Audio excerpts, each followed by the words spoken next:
Lucky Lefty podcast. The Onora boys are in the building, brought to you by Onora Whiskey, OnoraWhiskey.com. That premium American whiskey, OnoraWhiskey.com. And if you drink, by all means, make sure you do so responsibly. You got to do it responsibly. Left, CFB Nation, presented by Twisted Tea. Yeah. I slowed it down, a little R&B. Put 'em on. Twisted Tea. That's right. Hey, We you don't even need know, no other lyrics. you're in Nashville, home of country music. I probably could have done a little country. A little You know twang what I'm on it. saying? A little twang on it. But feeling good, man. And the first half of the show, we're gonna talk about the realistic path, or is there a path for Notre Dame to get to the playoffs? And on the eve of the final vote, where college football descended upon Chicago, along with Jack Swarbrick, to try and figure out the format for the 12-team expansion next year. We'll dig into the college football playoffs this year. There is no clear-cut dominant team this year, and I really think it makes college football more attractive to the casual sports fan. Like, the casual sports fan is going to tune in to Dion and USC on Saturday. Casual. The casual sports fan, obviously based upon the ratings, tuned in to Notre Dame, Ohio State. Must watch It TV. is very intriguing what college football has to offer. And then we're going to talk about Marcus Freeman, comments from the players, Joe Alt, man, just really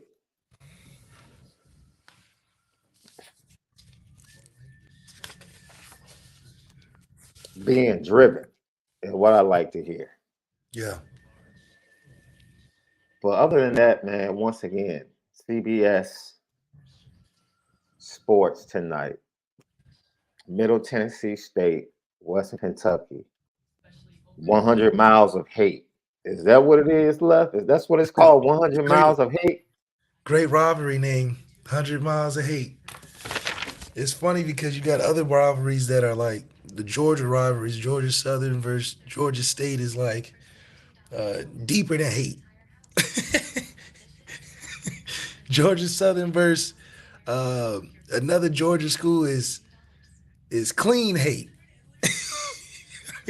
These rivalry names are serious. We're actually doing a segment on the funniest, not funniest, but the more notable rivalries in college football and some of the names behind it. And so it's interesting that 100 Miles of Hate stands out. This is definitely one of my favorite rivalries from the namesake. But these teams definitely, fans and teams feel a way about coming into this. It is backwoods where some of the best whiskey in the world comes from. I know Moonshine. the moonshine, the fans of both of these squads are probably going to be lit by kickoff. On a All right, Thursday night. on a Thursday night, heck yeah. Matter of fact, I think that Rip Van Winkle whiskey Originated out of is from that area down in Kentucky. there. Bourbon, the bourbon capital of the world. Yeah. So it's a beautiful Thursday left. I have an interesting question for you. And I'm gonna just let you ride. Is this a win? Is this a lose-lose game for Notre Dame? Is this a lose-lose game for Notre Dame? Notre Dame gains nothing from beating Duke, It won't even move us right? up in these spots. Because people are going to say, national media is going to say, dude, you're supposed to beat Duke. Yeah, they're not giving. This is a game for Duke to elevate themselves. Yeah. or take advantage of the emotional moment or whatever they talking about. But Notre Dame has no, in my opinion, Notre Dame has no. They have more reason to win than they do to be in a position to lose. Meaning, it is a lose-lose. If you don't beat them by a lot, it's gonna have a lot of people upset. If you lose, it's gonna have a lot of people upset because the narrative's already put out there that somehow this is a big game. But internally, it's not a big game for Notre Dame, and they know that. They have to defeat a narrative and the team out there. You got College Mm. Game Day out there. You got everybody speculating that Riley Leonard somehow is Aaron Rodgers, and we have no answer for this. But if we take a step back and look at what we did last week, arguably we have the best secondary in the country, or at least a top 5 secondary. That still exists. Last time I checked, Riley Leonard's not throwing to no Marvin Harrison or no receivers over there at Washington. So from the perspective of being worried about what they got going on or this being a big game, how? If Riley Leonard is what y'all gonna use to win, because I know you ain't got no run game, but if Riley Leonard is gonna be what y'all gonna use to win, we're matched up well for that. It's gonna be a long day. Even in the nickel spot, they don't have any Ibuka. Their running back isn't faster and bigger than Travion Henderson. So what are we really talking about here? I just got done talking to Tyson Summers, the Western Kentucky head coach. They played Ohio State. He was like, their receivers are some of the freakiest he has ever seen in the warm-up lines. The room, not just Marvin Harrison. He said the The room room. is freaky. So if Duke don't have nothing like that, what big are we talking about when it comes to this Duke game? What's big? What's big? Nothing they got is better than what we got going on. So, yeah, it's a lose-lose from a national media perspective. They're anticipating us to lose or hyping it up for that because why are we College Game Day? Let's be serious. Why are we College Game Yeah. Day? I see this as another game on the schedule. But they making this College Game Day? So, I don't know if they just don't have nothing else to put on TV. Or they should have been at Colorado and USC for College Game Day, not at Notre Dame. Because at least in that game, you can speculate maybe Colorado can pull it off because USC's defense is 45th in the country. 45th. They was 93rd last year. So Shador can eat against a 45th ranked defense. Is Riley Leonard eating against our defense? Absolutely not.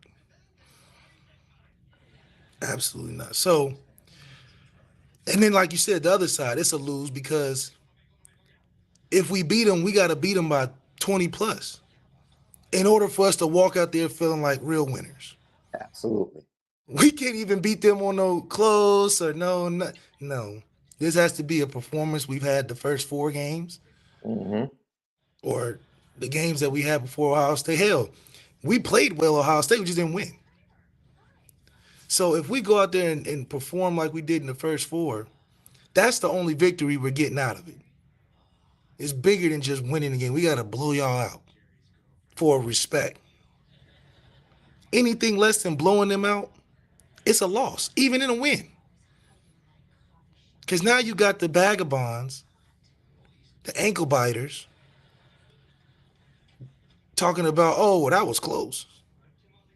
Oh, you don't walk into USC like that now. USC got him. He playing Duke close. And Marcus Freeman should take it personal. This cannot be a close game, guys. I don't care if it's College Game Day. I don't care if they're ranked. I don't care if they say they're good. They're not on the same level as us. And we have to go out there and win it like that, like it's that serious. Because if not, They already think you're overrated. They already think you're not good. We're going to blow the moments that are big. So let's not even put ourselves in a position where there's big moments like that. In my opinion, leave no doubt Mm-hmm. that there's a better team and a worser team on that field. Don't even let it be like, oh, they could have hung in there if they did. No, because that's a loss. Because guess what they're going to do on the message boards and in the media the next day? Marcus Freeman losing his grip, losing the locker room, Mm-hmm. margin of victory getting smaller and smaller against teams they should dominate. So yeah, this is a trap game from the sense of a media's perspective, but from a football perspective, it's another game. Just another game. Not a game where. And the difference is that we're used to playing games of quality. This is a quality game, not a big game, a quality game. Why is it quality? Because this team actually is worth something early on in the season. We check back with Duke later on, just like we check back with Marshall later on. They ain't win a game after us. They already won their season when they throwing Gatorade on their head coach. So this is a quality win from this aspect of y'all got something that we can work with after we whoop y'all, and that's some ranking points. But that's it. It ain't no people not gonna put us back in no playoff contention beating Duke. People not gonna say, "Oh, this is a top 5 team beating Duke." So no, from a football perspective, it's not big. This is not a big game. It's a quality game for us to just keep going. Hell, this not even a get back on track game. The get back on track game to me is beating USC or Clemson. That's the get back on track game. Yeah. So it's Yeah. so for sure this game means more to Duke than it is to us. But we're built to play in environments all over the country. Thank God we're not playing basketball because I'd be a little worried. But Yeah. until fans can tell me the name of the football stadium, I'm not worried about who we're playing. Because everybody knows this is a basketball school. Cameron Indoor. You just say that anywhere. Cameron Indoor. You know who we're talking about. There's no secret. They don't know the name of the other one. I don't know, still don't know the name to the other one. So if that's the case, Notre Dame has to walk in there like, this ain't no game. This is an opportunity to just whoop a team, get our little ranking points, and move on.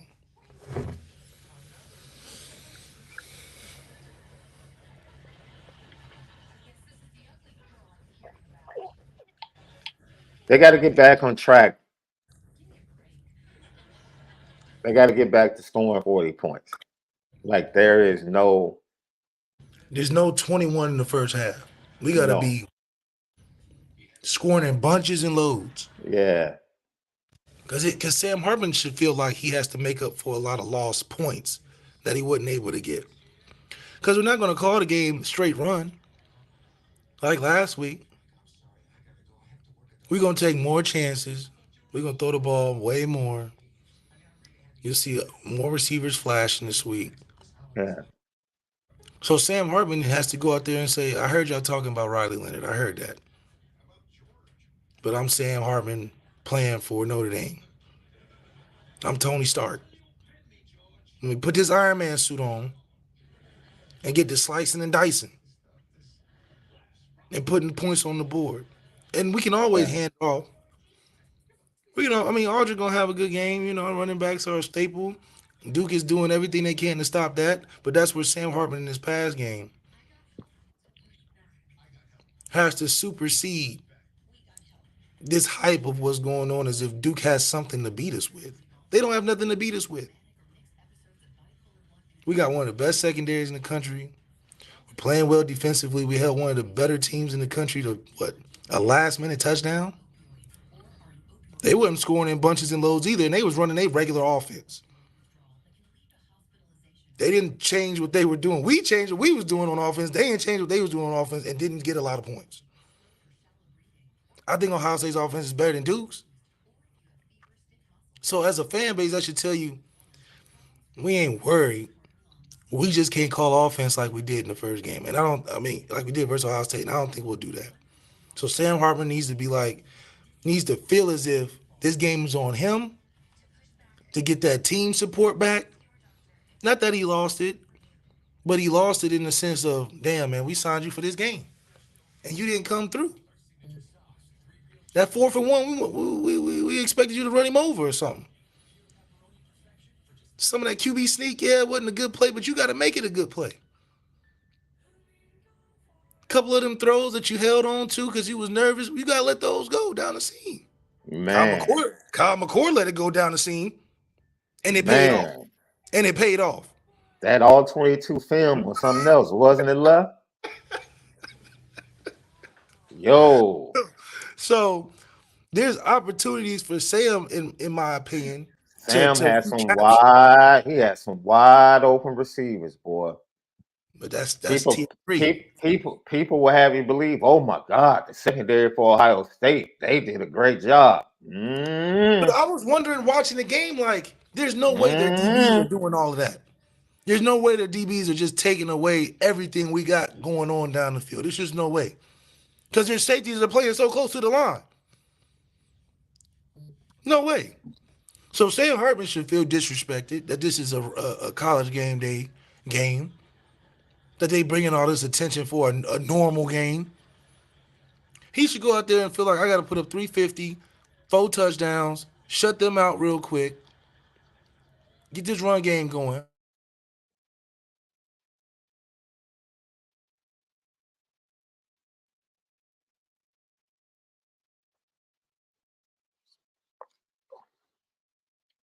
You good?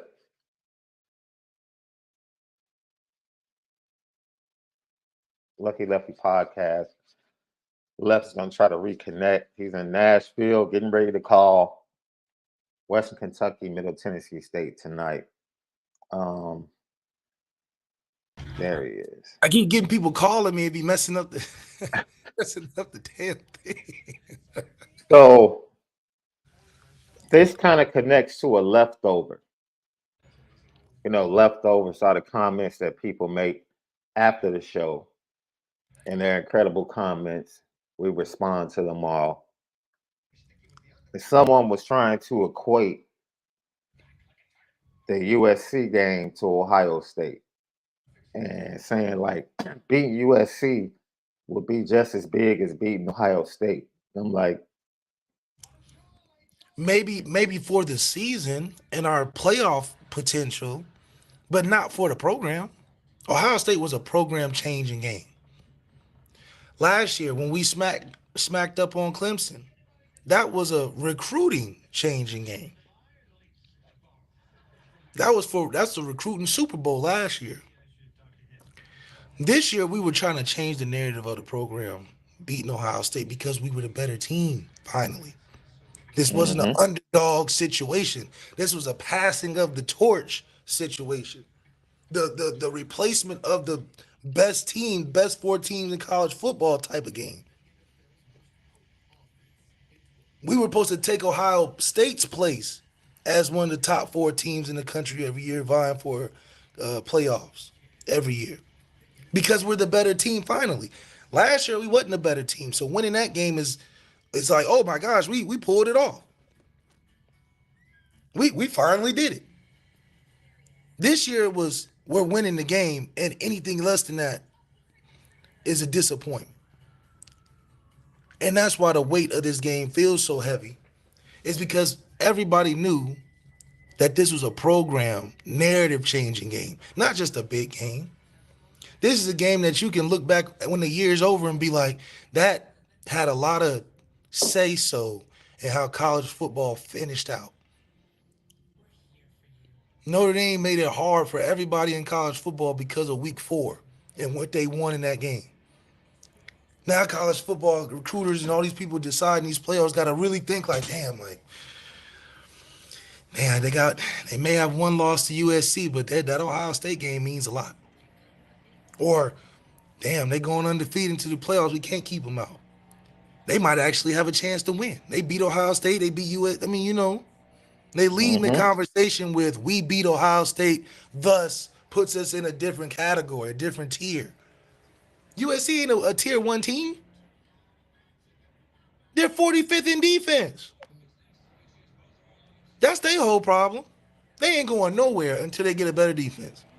That's why the rest of the games when they schedule look so tough, because they like, well, you gotta play Washington, you gotta play Oregon, y'all ain't got no defense. There'll be some shootouts that you could easily lose. No matter if you score 100 points or not, you're gonna give up 100 points. That's why it doesn't change anything for us, is because I believe we're the better team in certain areas against USC. But against Ohio State, we was better in all areas. It was just a matter of doing it. Like press in, pass and go, collect $200. That was the game to get us to where we want to be on a psychological and a program level. Marcus Freeman will lead with that in recruiting next year. Justin Scott gonna have to think a little bit harder now because of what we are doing. Justin Scott probably would have been like, oh man, like, did I make the wrong decision playing for third base day? Well, Marcus Freeman, I can see it now. Like, I was trying to see what he was talking about, but hell, like, guys were flashing. They may not be 5-star NFL, but they were flashing last night. And okay, I can play with that. I like the environment, the green jerseys, they in prime time. And hell, they Mm-hmm. coming right back with another game day. We might not see Ohio Mm-hmm. State till the end of the year. we, we, we might not talk about Ohio State till the end of the year. And that's because of who they're playing, not because of anything they did.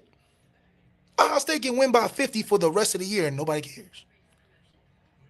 We start and stop talking about Ohio State after they play Notre Dame and before they play Notre Dame, and then wait until the end of the year. The only time in between those times if they get close at halftime to a team that's giving them some fits. Other than that, they can score 100 points a game. Nobody gonna care. They already got the narrative that this is Ohio State. This is what we do. We in the playoffs every year. We beat Ohio State last week. They can't be thinking that. They got to be like, oh my God, third base day got to hang on to his job. We got to beat Michigan. We can't go to no bowl game and play Utah again. Nobody. That looks bad on us. So for us, I don't. That's why I don't personally think no game can help Marcus Freeman more than what last week could have helped him with. Last week was the game to help Marcus Freeman solidify himself, give himself some leverage in recruiting, give himself some leverage on that coaching contract. Because that's one thing Kelly never did. He ain't never beat no team like Ohio State in 10 years. He had a lot of opportunities. But Kelly's wins never was as great as what that win Marcus Freeman could have had last year. I mean, unless you can think of a game, I can't think of a game Kelly played in them 10 years that mean more than what last Uh-huh. week could have mean for that program. That's what have got Marcus Freeman paid that game last week. The only other way I can see it being something of a success for Marcus Freeman, where we can wipe away the frustration, is if somehow we play Ohio State in the playoffs and we beat them and win a national championship. Not beat them and lose the championship game, beat them and then win the championship game. Other than that, I just don't see a scenario. Beating Alabama ain't even that impressive. It may be from a psychological standpoint, but hell, they got South Florida thinking they can win. They got LSU down the street thinking they gonna beat them again. But from a perception standpoint in college football, there was no greater than what the opportunity presented itself with us beating Ohio State. That was the game. That was okay, they're serious. Okay, Paul Feinbaum got to go on TV on Monday and be like, damn, well, Notre Dame might have changed. But we like to bail these people out. We bailing these guys out. So now they can be like, psh, yeah, y'all thought Notre Dame was going to do it, but I told you they were frauds. I told you. but all of them was holding on to their panties because they was witnessing a change happen in college football, Yeah. and they would have been real salty if they had to come on that next day and had to take back all the stuff they did said. But now we still talking about last week's loss.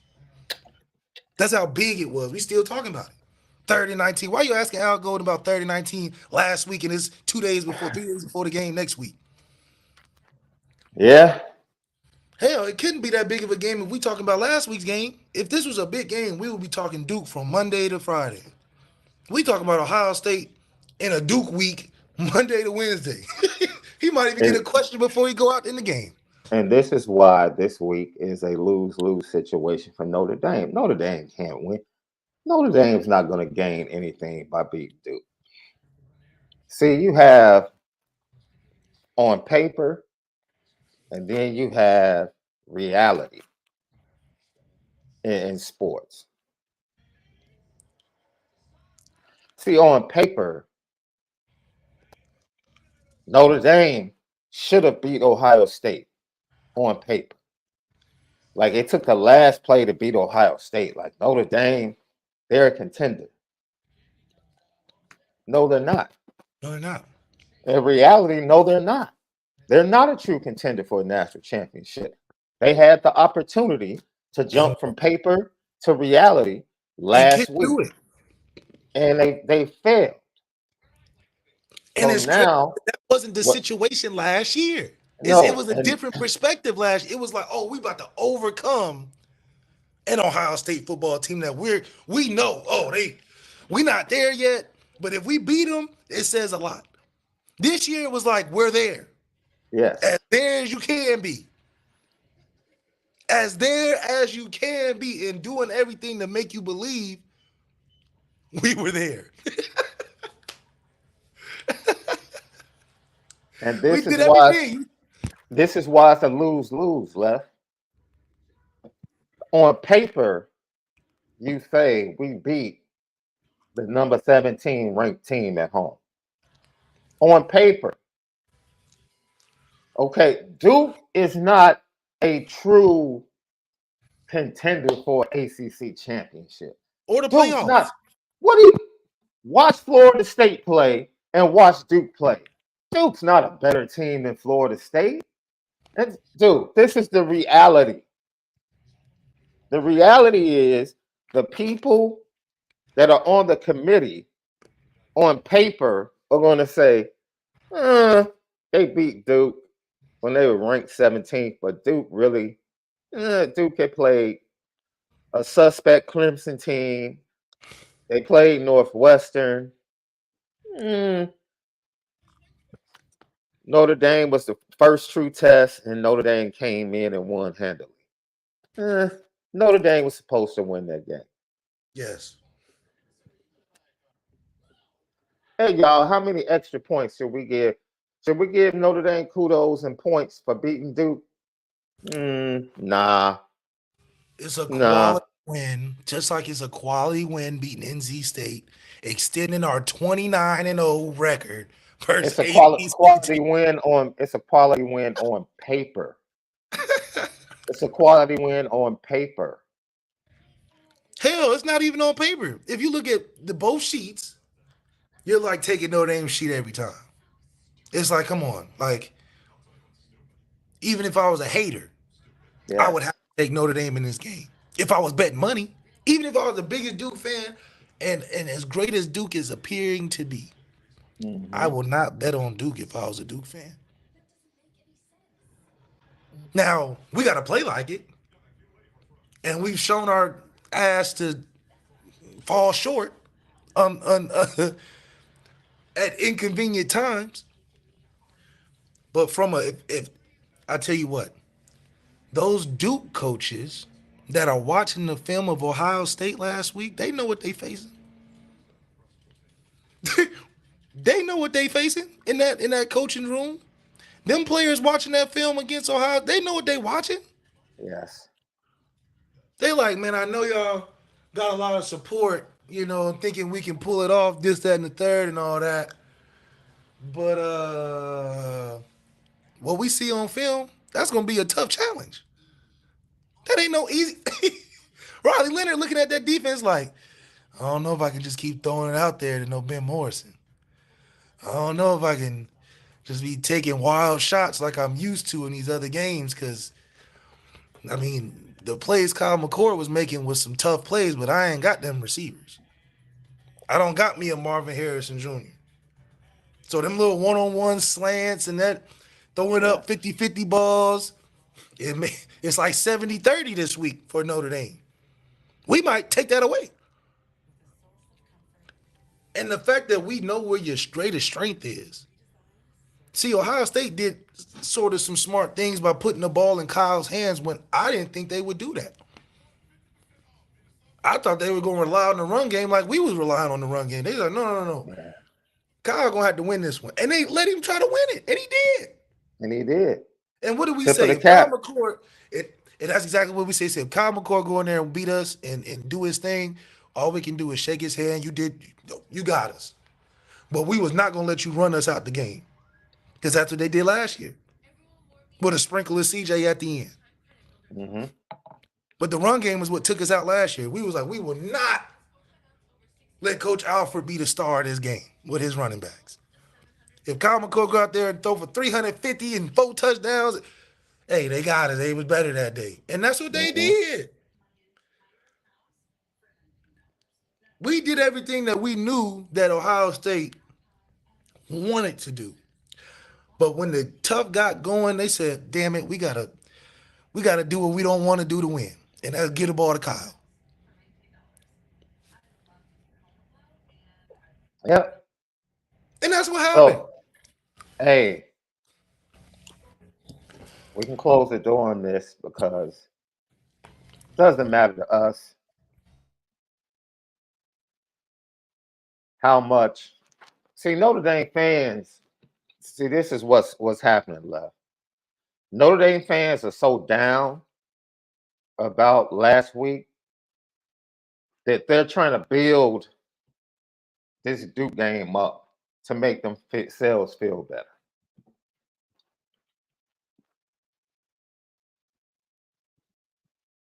Sorry. You can't manufacture Duke into this big time program. This team that has equal talent. Hey man, stop calling me out there. You can't, I understand emotionally you're hurt about Ohio State, but this is a football game. You can't build Duke up to be this equal to Ohio State or this like Duke about to make a run for a championship or something. Come on, man. They not about to get out the ACC. Like then it's like people are trying to compare the scores. So Florida State won in overtime. Florida State played in Death Valley. Duke didn't play in Death Valley. Duke played at whatever the name of the stadium is. Duke played at home. Florida State went to Death Valley with their starting quarterback with an injured shoulder. Shoulder's like 70, injured shoulder like 70%. And he was diming them up too. That boy Keon Coleman. And he obviously was struggling early. We're healthy. See, Florida State had not beaten Clemson in over a decade. Right. So this was a narrative program changing opportunity for them. And that's why they're ranked 5th. And they took advantage of it. Exactly. So this is the funny thing. I don't give a darn what the score was. This is what we talk about, paper and reality. Reality is you watch Florida State play and you know they're a better team than Duke. All this Duke is solid stuff. They're not more talented than Florida State. They're not deeper than Florida State. They're not. I don't care how much they beat Duke by or how much they beat Clemson by. They're not. So this whole building up Duke game day, it's a big game. No, it's not. Nobody called this a big game before in the preseason. Nobody.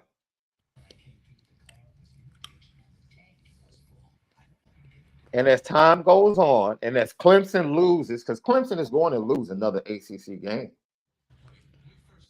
This Clemson team is not good. They're not good.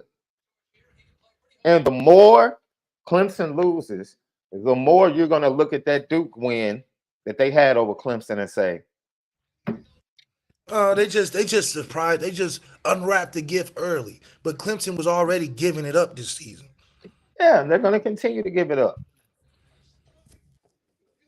So it just lessens the victory of what Duke has by week 9, week 8.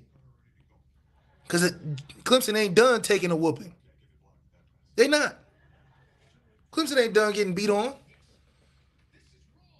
They don't have a good team right now. So when we're looking at Duke, North Carolina is going to give Duke all the problems they need because they have Drake Bay. That's a big game. That's the names you throw with Duke when you're talking about college game day, big matchup, high flying talent, all of that. That's where you put that. This game is about, that's unfortunate that Duke got to come play Notre Dame after that tough loss that Notre Dame had, because I don't want to see them after they just lost like that. Yeah. That's the narrative that we should be spinning. That's how we spin it different. Duke don't want to see a Notre Dame team angry, because that's how we should be carrying ourselves. We should be pissed off that we lost. Not, oh my gosh. Let the fans be like that. But in the locker room, you pissed off. You can't wait to whoop on the next team to get your frustration out. Especially on offense like that. I can't wait to put up 100 points. We were starving. 0 points in the first half after averaging 47 in 4 games. I'm starving to whoop on Duke with their little players. Their undersized corners, undersized linebacker, undersized D-line. I can't wait to, if I'm Joe Alt Blake Fisher, I can't wait to pile drive some of that. At least they was battling last week. Okay, I win one, you win one, I lose one, you get swept. This is every game, just put them in the dirt, because we're the better football team. Sometimes, well, most times, there's not enough scheme in the world that can out-scheme and outplay talent. We are well coached and have way more talent. So there's nothing from a scheme perspective that you can do going into this game. I talked to Tyson Summers and head coach, what's his name? God damn it. And Tyson Helton and Tyson Summers, the DC and the head coach of Western Kentucky, they played Ohio State. They said, we knew we were going to lose that game. They got freaks. They just let the game get away because they're going for it on 4th and 6, going for 2 point, they're not playing a regular game. That's why it was 63 to whatever they had. This team, Duke, has to do special things to try to steal possessions, flip the field. They have to work about strategy. We're going in this game just doing us. Ain't nothing special. We didn't prepare in the offseason for Ohio State and Duke. We prepared in the offseason for Ohio State. There were some things, you try to kind of get some matchup things, work some plays, this and that, because you just don't want to go into a big game like that on 1 week of preparation. We can play Duke on a short night, a short week, and have the same results. And it's not disrespecting Duke, but Duke is a basketball school. And we have to respect ourselves enough to be like, we don't care what you're ranked. You're not better than us. You're not. And we got to go play like it. I'm laughing at the fact that Notre Dame fans are sitting up here scared about this game. Oh my God. We have Benjamin Morrison. They're solid. Oh, is Notre Dame a solid football program? I'm the last I checked. See, my expectations of Notre Dame must be much higher That's what it is. That's what it is. than some of these fans. That's all I'm saying. That's all I'm saying. See, I don't say the vibe is different. It's not just about winning games. The way Notre Dame, this team views themselves, is different. You're not about to get MAC teams coming into Notre Dame having a chance to win games in the fourth quarter. Mindset is different. So I can't say the mindset is different and then get nervous because they're playing a team on paper that's Not even on improved. paper. A team that is ranked. I mean, that's crazy. That's crazy. It's just crazy. It's crazy. And for us, I don't think See, because I don't think locker room. either I believe in this team or I don't. Right. This going back and forth, dude. That means that Either y'all don't you believe in the team. either you believe this team is different and has a different mentality, or you don't. Or you don't. And if they have a different mentality, Duke is not going to be a problem. Answering the bell and recovering from last week is not going to be a problem. Because guess how fickle? Don't tell me How about fickle the fan base can be. If we beat Ohio State and don't let them get that last game touchdown, nobody in the fan base is thinking it's a tough game. Period. Nobody. No. College game day probably wouldn't even come. College game day was probably contingent on if Notre Dame pulled this out. They were like, well, if they win, ain't no point in going college game day down there in Duke. They got no chance. But if they lose, it could be interesting. It could be an emotional thing for Notre Dame if they lose. But the fan base, are we fans or not? Because us winning the Ohio State game, us stopping Kyle McCord on that last 2-minute drive would be all the faith you need that this Duke game has no chance. Because guess what? Ohio State would have scored, 11 points? 11 points. The great Ohio State. We would have held them to 11 points. 11. 11. 10 more points better than last year. mm-hmm. So if we held Ohio State to 11, instead of giving up that last touchdown, they didn't even kick the field goal. They just said, oh, we got to get out of here. We scored, we got to get out of here because that's crazy. We shouldn't have won. They didn't even kick the field goal. They said, we don't even need it. We got enough. All right, let's get out of here. We won. Yeah. They don't score that last point. We're looking at this Duke game like we're going to beat them by 50 points. Because we held the most quote-unquote talented offense in the country to 11 points.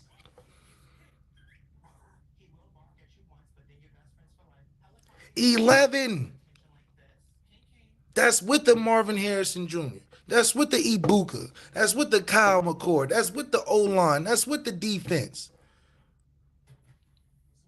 Nobody in the Big Ten is going to hold Ohio State to 11. I can guarantee that. And when Michigan beat them, they didn't hold them to 11. no.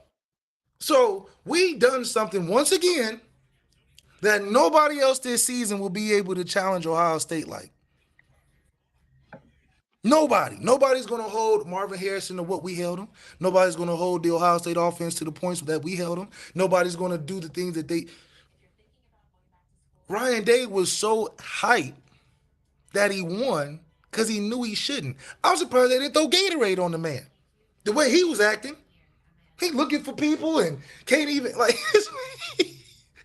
because he knows. He knows. So for all of that we saw on film last week, there's no way you can flip on our team like that against a way lesser team than Ohio State. What do you think Ohio State would do to Duke? And look, I have to disagree because there's context to everything, and that's what people forget context. So bringing up 2014 after the Florida State loss means nothing. You lost your two captains on defense to injury. Jerron Jones, who was a beast in that game, got injured after He that was the game. beast. He So, was the so beast you that game. lost your anchor in the middle of the defensive line. You lost both of your linebackers. You had injuries in the secondary, and you had Everett Golson, who wasn't the same quarterback coming off his suspension. Now, Ev definitely changed after that game. He changed after that game. It So became a turnover stop. machine. Stop. This isn't 2014, and it's a No, totally different team and a totally different different mindset. team, different mindset. We It's got apples. It's apples and oranges. and nobody got And hurt last week. no, Like we're Jay. healthy. We're one of the healthier Okay, teams in the country. Jaden Thomas pulled a hamstring. So the He freshman got wide less than receivers, 20 receptions on the season. what the freshman wide receivers showed up in the fourth quarter with him on the bench. You know what that lets me know? Go ahead and rest that hamstring, bro. Yeah, go ahead, get healthy, brother. Rest that hamstring. Yeah, go do the look. You are not pressed to be back. People that were asking, man, where was Chris Tyree last week? He was wide open Yeah, several he was wide times. open. He was wide open all game. The all 22 tells the tale. He was wide open several times. In the scene. The same thing that was getting us killed, the same thing we could have killed them with in the scene. Maybe it's a short thing. Sam's short, he's short. They ain't see each other. But for us to be able to put quote unquote our one receiver, dude, this on the woe bench. this woe is me. This woe is me. BK PTSD. I'm gonna say you got dude. This is a damn good football team. Damn good football teams don't lose to Duke in football. No. It just doesn't And happen. either you believe this is a damn. What does Zeke Carrell say? What did he say on Wake Up the Echoes? What does Zeke Carrell say? He said we're a damn good football team. We're off Ohio State. And we're ready to prove that we're a damn good football team. Attitude is totally different. So if Notre Dame fans choose to live in the woe is me world and pull up past disappointing losses and see, then you go ahead. That's fine. I'm not focused on history. I'm focused on watching this team, who they are, and how they react. And I trust this team, and I trust this coaching staff. That's because the game is not about Duke. There's nothing Duke can do. Duke has nothing in its arsenal to beat Notre Dame. Notre Dame has to play down to Duke for Duke to have a chance. And then we got to get a couple people hurt. It's got to be a lot to happen for us to lose this game. It's got to be a lot. Because even if Duke plays their best, like the best they can do, that's not going to equate on the scoreboard enough to beat us. Mm-hmm. No matter if they had, like, it is what it is. Like their best is still a B- to Notre Dame's best. Yeah. And that's a good team, but we're not even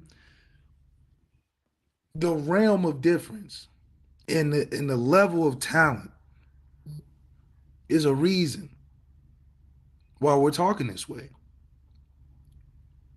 You don't do the things you did to an Ohio State team and then follow up the next week and somehow, what do you expect? You expect them to give up 100 points? I don't know what if it's a big game and all that, what are you expecting Duke to do? That's the question. You expect them to put up 40? Yeah. You expect them to do what? Ohio State put up 11. So, I mean, I keep saying 11. I keep discounting that last time. They put up less than 20. So Duke is going to put up more than 20? More than what? That's why I'm like, if this is such a good game, what are you expecting Duke to do to us that we aren't able to figure out? Do they have a running back that's running everybody over? Or? And once again, left, it's a different team, different leadership, different locker room.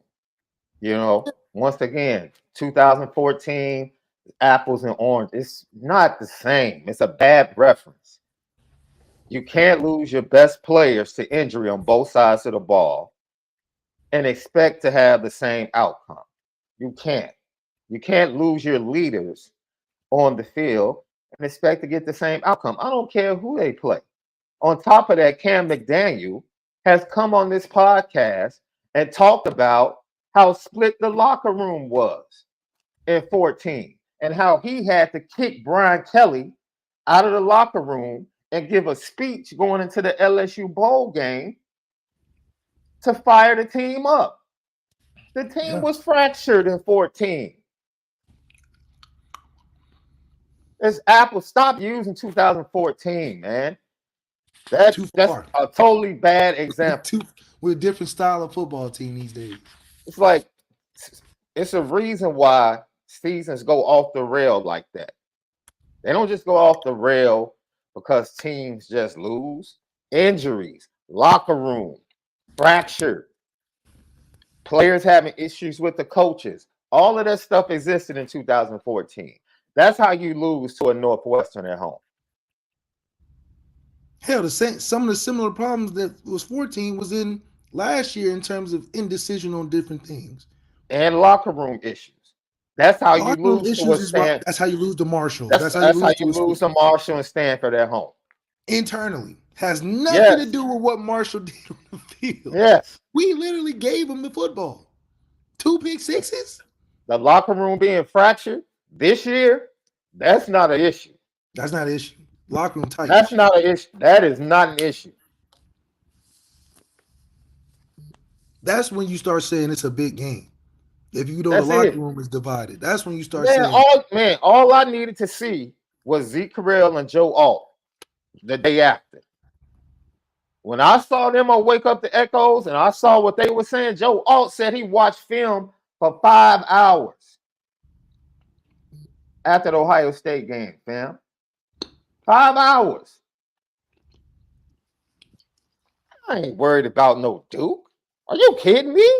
No. You have your first round pick who can go home and chill. Leader of the team after the game in the film room for 5 hours. Didn't go to bed at 5 a.m. That's what I'm saying. We should be talking about it's disrespectful to say it's a big game. It's disrespectful. Because that means that Duke is at our level. What? Duke ain't at our level. They're not at our level. So, big game for who? For them? Absolutely. Mm-hmm. We're the best team on their schedule. After us, who they play? Some Virginia Tech, North Carolina, NC State. All them teams, guess what? We about to be 30-0 versus ACC teams. 30. That's a lot of wins consecutively. And Duke ain't no different. Mm-hmm. Now, we play Florida State. Okay, that's a game. That's a game. That's a better game. But we should win that one too. We should win that one too. But Duke, no, I'm not being sold on what they selling on that one. I'm not mad that somebody in the chat told somebody to go to hell. Because we didn't tell anybody to go to hell. Did you tell somebody to go to hell? No, I wasn't even reading the comments. Oh. I'm on my phone, so I gotta flip back to see. I would hope the chat is a little bit better than that today.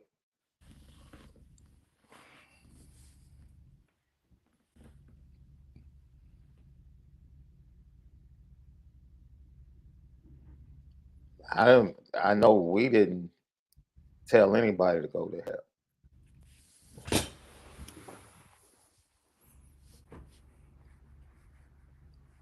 But it is what it is, Left. You know, it's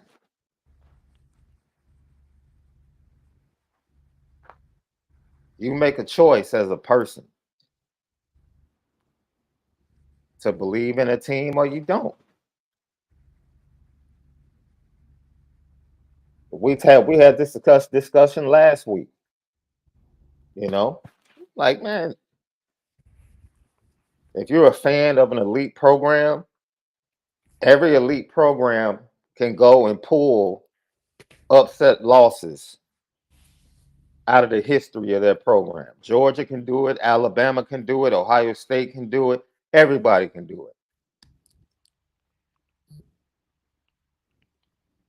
If you're a fan and you're an honest fan, you should be able to tell the truth about Ohio State fans should be able to tell the truth about their team this year in comparison to previous Ohio. They know they don't have a number one quarterback. They know that. Doesn't mean they don't have a good team, but they know they don't have a CJ Stroud. They know Oh, they that. know that. They definitely know that. They try to make him play like CJ though. They said we're gonna give you all the same throws. Absolutely. And as much as if you don't know as a Notre Dame fan, based upon what you've seen already, that you don't have a darn good team,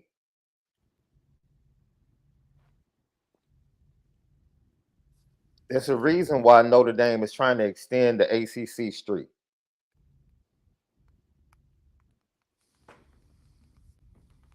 They're a better program and more talented and a better team than what the ACC has had to offer them. Now, all of a sudden, we're trying to build Duke up. Duke is the team that's going to break the streak.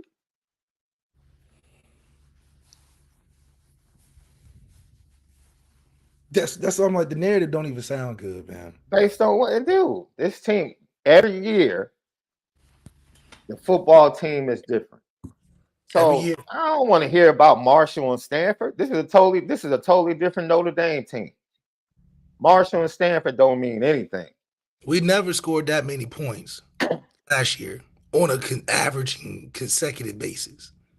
So right there alone tells you night and day difference. Night and day difference. But at the same time, too, we got to understand that this is going back to having that hangover of the perception we've had of ourselves for this long. It's the rain cloud over the program that we keep giving energy to and not taking a step back and grabbing an umbrella and be like, this ain't the same rain. It ain't really rain. It's partly cloudy. Yeah, I agree.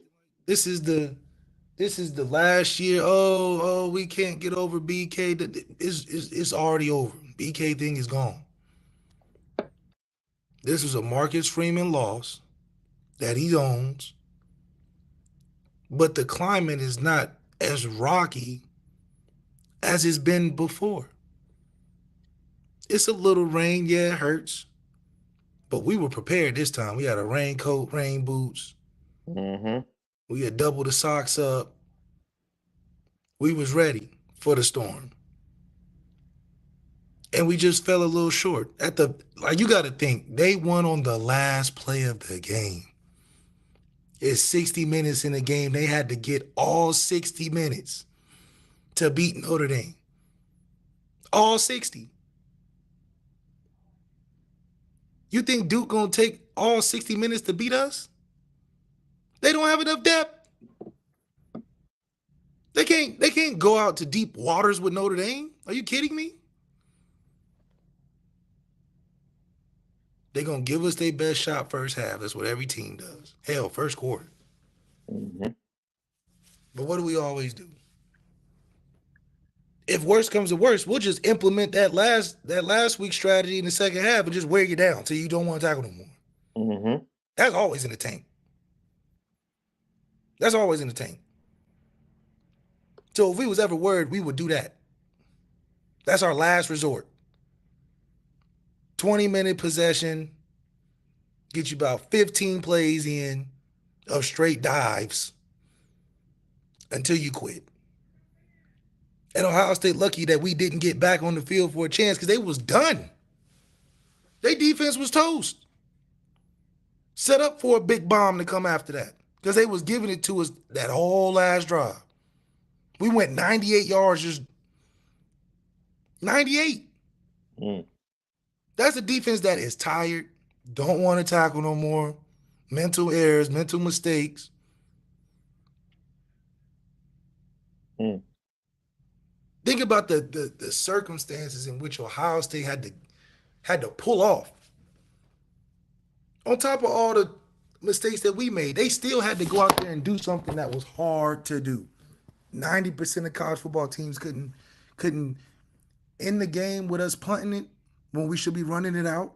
Most teams would have got them 2 first downs versus most other teams in college football. They wouldn't even have had a chance to get the ball back. We gave Ohio State the life on that punting the football to them from them disastrous 3 plays. What team is stopping us and closing out the game when we running the ball like that? I can't name one. So for Ohio State having to overcome that, then to go score. And how many, what was it, 12 plays? It was so many plays they had in that last drive. I'm like, come on. How many teams got the mental toughness to do that? Duke gonna go 12 plays to win the game? At the very last second? Are they no, they're not capable of that. So that's why I'm like, if Ohio State didn't score that measly touchdown at the end, there is no conversation of big game. I'm telling you, College Game Day would not be out there. Would not be in Raleigh, North Carolina. If we won that game last week. They wouldn't be there. They'd be like, oh, this is going to be a blowout. They just beat Ohio State. Hell, Duke don't have no chance. They don't stand no chance. So that's what's crazy. So, look, we know in life, this is why I'm not a betting man, Left. It's a reason I'm not a betting man. Because I know I don't trust sports. I don't trust life. Anything can happen, especially when I'm not in control of it, Left. Anything can happen. Marcus Freeman could slip down some stairs and have to go to the hospital and miss the game. Heck, Michigan State can call his agent today and offer him $150 million over 15 years. Ooh, you might have to take that. Hey, next thing you know, he's in East Lansing. Anything can happen. It's life. And now we're left with Jared Parker as the interim head coach or something going into Saturday. Anything can happen. Sam Hartman can be fishing and throw out his shoulder, casting the rod. Stub his toe on his bed in the morning and be out for turf toe. And we had Steve Angeli starting at quarterback going into the game. Anything can happen. But all things being equal, I know what's going to happen on Saturday. He knows what's going to happen on Saturday. And most of you all know what's going to happen on Saturday.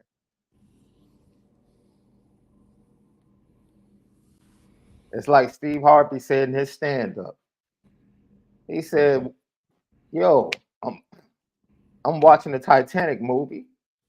And I'm like, yo, we know what's going to happen. Bring on the water.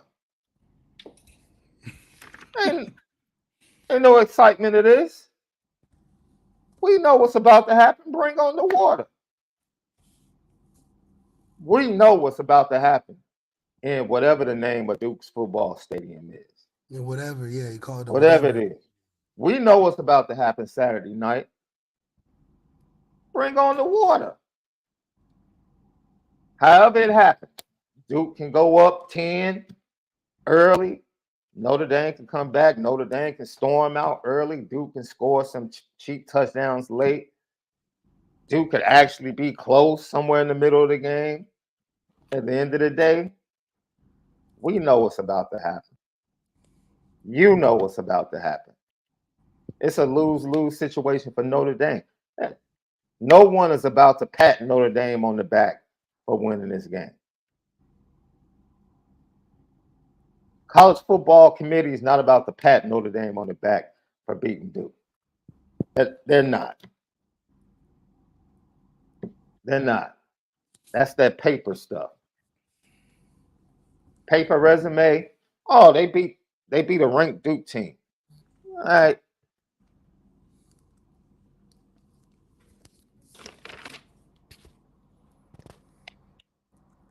Honestly, in that room, the way they lost to Ohio State might be more impressive than a Duke win.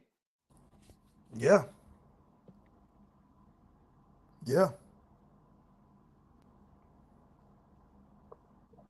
But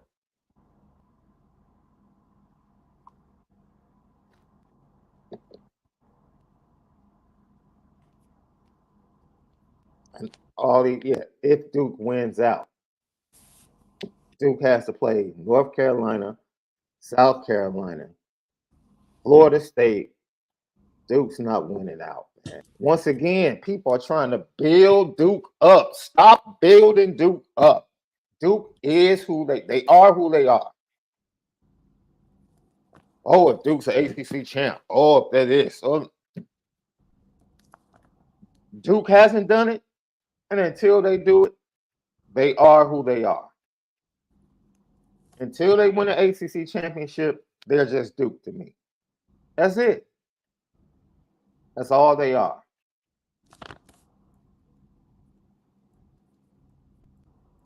And it's the same way certain people feel about Notre Dame. Until they win a big game, they are who they are. They're not serious contenders. It hurts, but hey, it is what it is.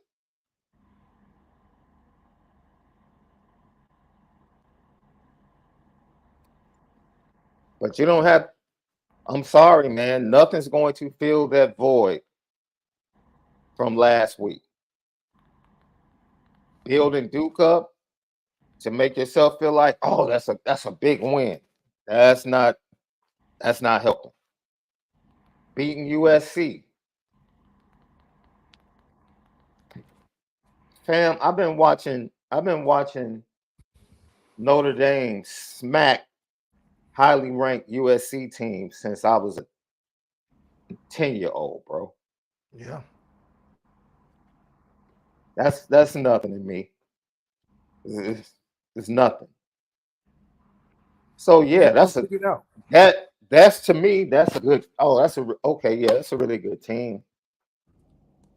But it's not somebody I feel like Notre Dame is not better than. They have one dynamic player that I would take on Notre Dame's roster. Who? From Duke? Caleb. If Caleb Williams was playing for Notre Dame last week, they beat Ohio State by 14 points. Easily. But shit, I'd take Zachariah Branch too. You could take that dude. Jerry Rice's son is.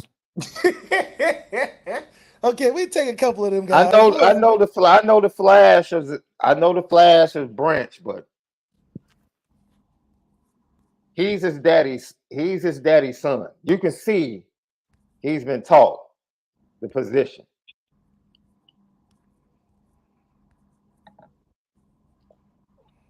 You know what I'm saying? But in totality,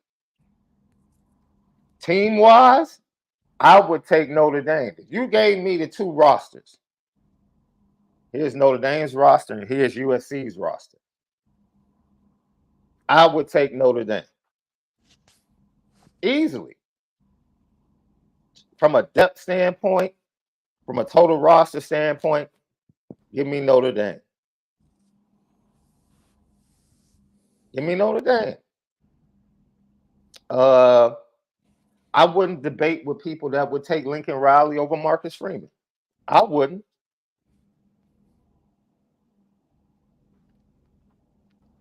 His success at Oklahoma, his success at USC, the way he develops quarterback. If you felt like Lincoln Riley is a better head coach, I wouldn't debate or argue with that. I wouldn't. But from a roster standpoint, looking at the USC Notre Dame matchup, Notre Dame has a better team.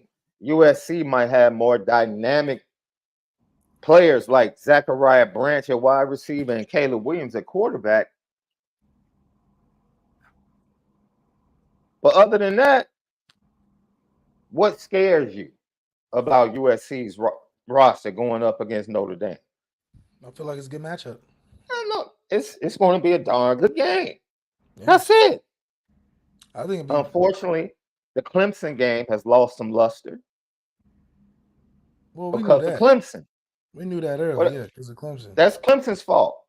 Clemson's going to lose probably another one. A couple of more games. They're going to lose to us. So, they might be a second. Man, look. They already lost 2.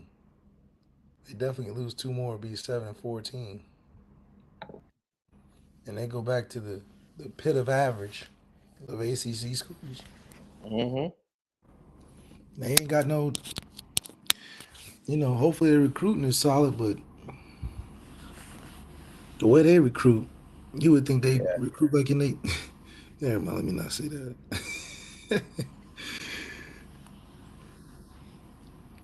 Their recruiting practices are outdated. Let's put it like that. So let me. This is how I look at coaching. Right. Remember the statement I made? I said Marcus Freeman might be a better coach once he gets all of his guys into the program, and it's like all most of his. Should. Like most, yeah. Right. It was this coach that just retired recently.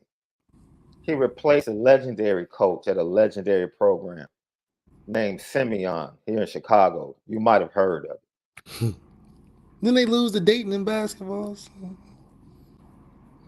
Relax. Bob Hambrick, legendary coach. Right. State titles, city titles. And back in his day, the city title meant more than a state title because only one team from the city was allowed to go to the state tournament. Oh, you had to win the, you had to win the city championship. What kind of rule is that? Imagine that. The best basketball talent in the state is in Chicago, but only one team can go there. I mean, all the best teams have to kill each other for one slot to go down state for the state championship. How is that even a thing? Hey, dude. It happened for years. It's different now. It's different. It's different now. And of course, we've seen the Rooney Rule. They gave y'all the Rooney Rule over there, man. Dude. But Hambrick, you saw the 30 for 30 about Benji, the number 1 player in the country, getting murdered. And Simeon was the number 1 team in the nation. But by that time, Bob Hambrick was really coming to the end. And he ended up being replaced by a man named Robert Smith, who played for him, wasn't a star, solid.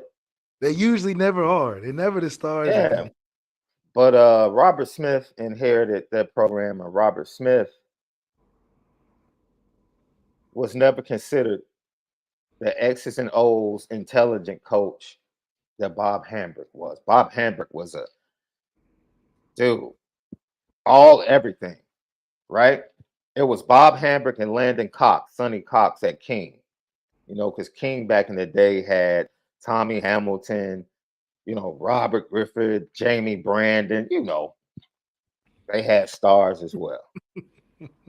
So Robert Smith just retired last year after winning city again.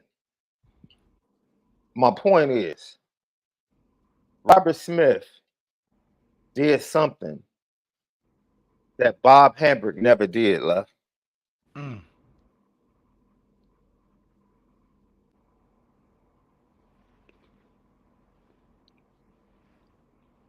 What do you do? It's funny that people always want to bring up East St. Louis Lincoln. East St. Louis Lincoln does not have the same. We're talking about y'all stop comparing y'all basketball talent to a city the size of Chicago. Stop. Just stop. Like, what are we talking about? Stop. Oh man, let me get back to my story. The point of the story is he was nowhere near the coach that Bob Hambert did, Right. but he accomplished something that Bob Hambert was never able to accomplish. He won 4 state championships in a row.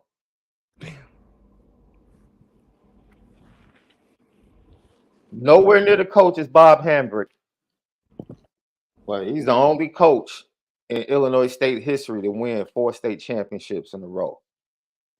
And it was so crazy that this was Jabari Parker, Kendrick Nunn, that squad. Their senior year left. Oh wait, that was Jabari freshman through senior year. Jabari won his freshman year through his senior year.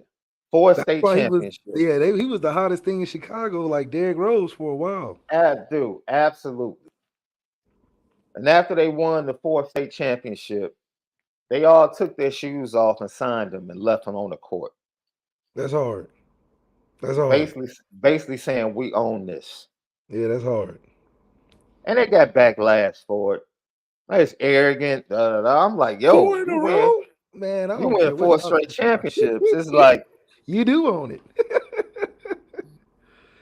Man, what happened to Jabari, man? He was injury.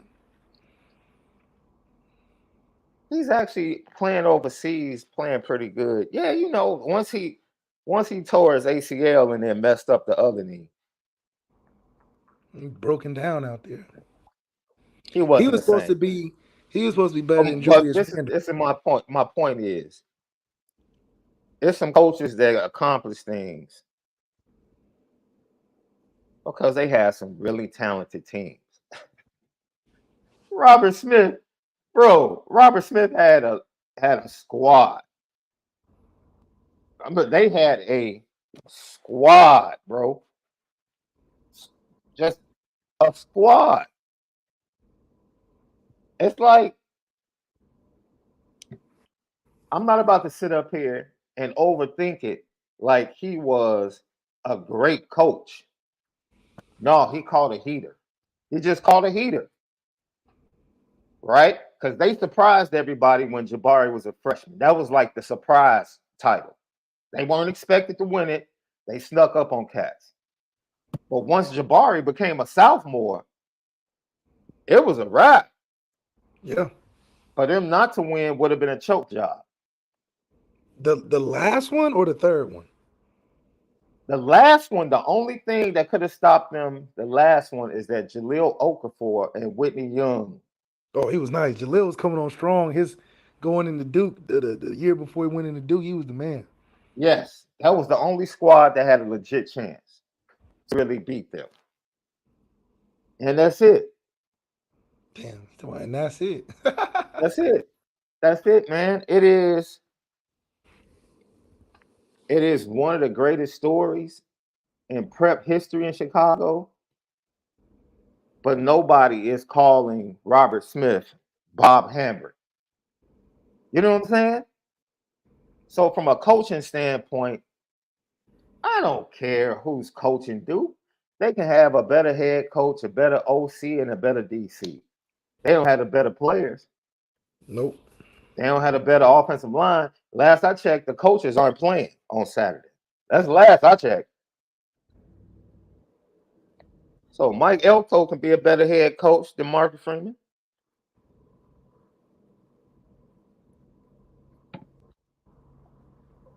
Maybe he'll keep it within 20 points by being a good head coach. A good steward head coach.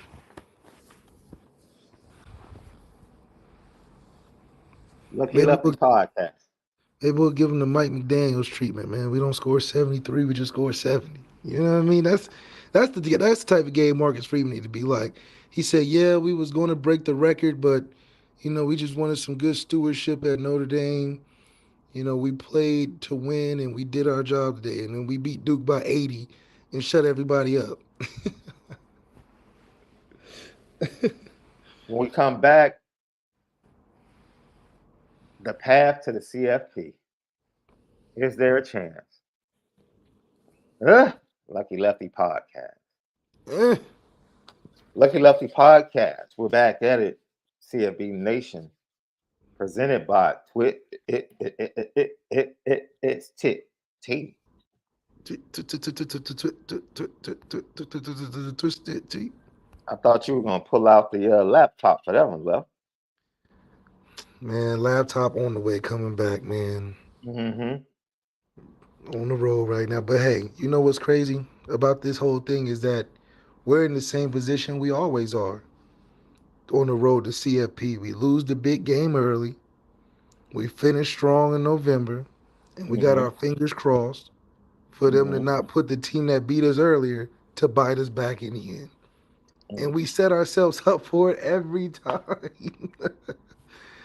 Cincinnati beat us early. They shouldn't beat us. It was a tough game. What ended up happening? They just remained a spot over us the entire rest of the way. Mm-hmm. No, and even college football players, people knew. Well, they can't do nothing about that. Y'all did lose Cincinnati. Ain't no win that y'all can have better than the team that beat y'all. Mm-hmm. And that's what's so unfortunate about us. No team is better than the team we lost to. So that team is going to remain. And if they finish out how they quote unquote want to finish, they'll be four, we'll be five, and then we'll be like, damn. Mm-hmm. Essentially, because we would have to beat Ohio State. USC. That'll put us in the top 10 or whatever, Mm-hmm. or at least in the top 8. Couple teams will lose towards the end of the year. That always happens. And we'll land around 5. And it just so happens Ohio State got to play Michigan to get in. Mm-hmm. And they happen to do it. Hell, now we looking at it. Maybe if they don't, maybe if they lose. I don't see them losing this year outside of maybe Penn State, but Penn State is so disappointing. Oh man, they can't get out their own. They worse than us when in terms of getting in their own way in big games and being so deflated after. Yeah, that's Penn State. But for us, that's why we always talk about the seasons are made early for us because we're not in conference, and the games that we schedule are meant to make us or break us. But also in the landscape of this college playoff format, you gotta damn near be perfect. Now moving forward, I feel good about making the playoffs every year, but that's making the playoffs is no longer the expectation after this year. That's not the expectation. We damn near got a what? What is it? What are the it's not like college basketball where you got like a sweet 16, elite 8, final 4 kind of thing. It's not. They probably got to give a different name to it. But we got to Mm-hmm. make it to that third round. That's what they call it. We'll just call it that right now. The third round, we got to make it to. That's the last. That's the last game before the championship or the championship game. Mm-hmm. Hell, the regular season don't even matter. We just need to have enough games to fit in that 12. Hell, you even can get spared 2 losses. Mm-hmm. But when that new season starts, we got to hit that Elite 8 Final 4. Mm-hmm. Or that's the expectation, Elite 8 or Final 4. Well, hell, Final 4. Because making the playoffs is going to be easy. We've been winning 10 games for so damn long. It's right in front of us. Mm-hmm. Get that first round bye, This possibly. is the worst year, in my opinion, that Notre Dame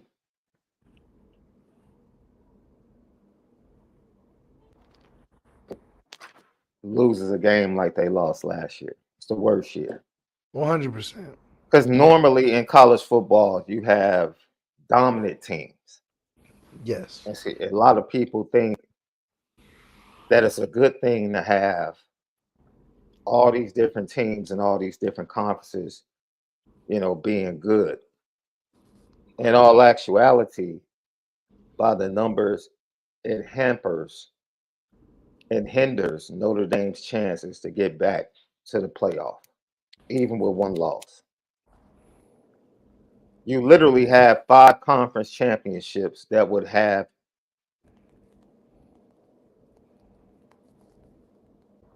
5 conference champions with 2 losses would be put ahead of Notre Dame in my opinion.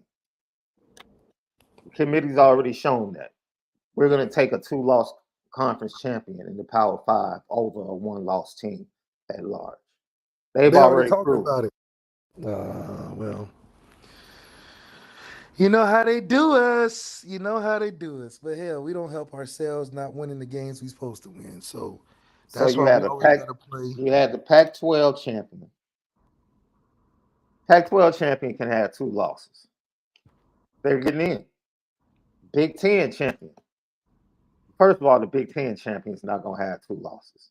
No, the Big Ten No. champions go run the table, and Michigan whoever might they have play, 1 at most.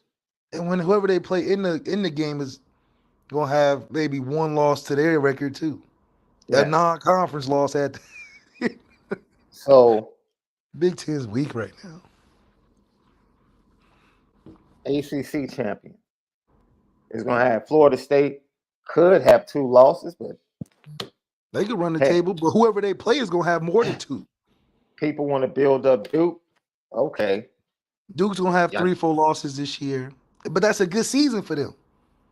That's a great season for them. We forget that North Carolina was in the championship game last year. At a 5-loss rate, they lost about 4-5 games. And heck, Clemson only has 1 conference loss right now, even though I think they're going to lose. You have the ACC champion to think about. SEC champion is definitely going to be in the playoffs, without question. So that's SEC, Pac-12, ACC, Big Ten. That's just with 4 conference championships. There's no way Notre Dame is getting in. That's 4. Clemson has 1 conference loss. LSU plays in the SEC.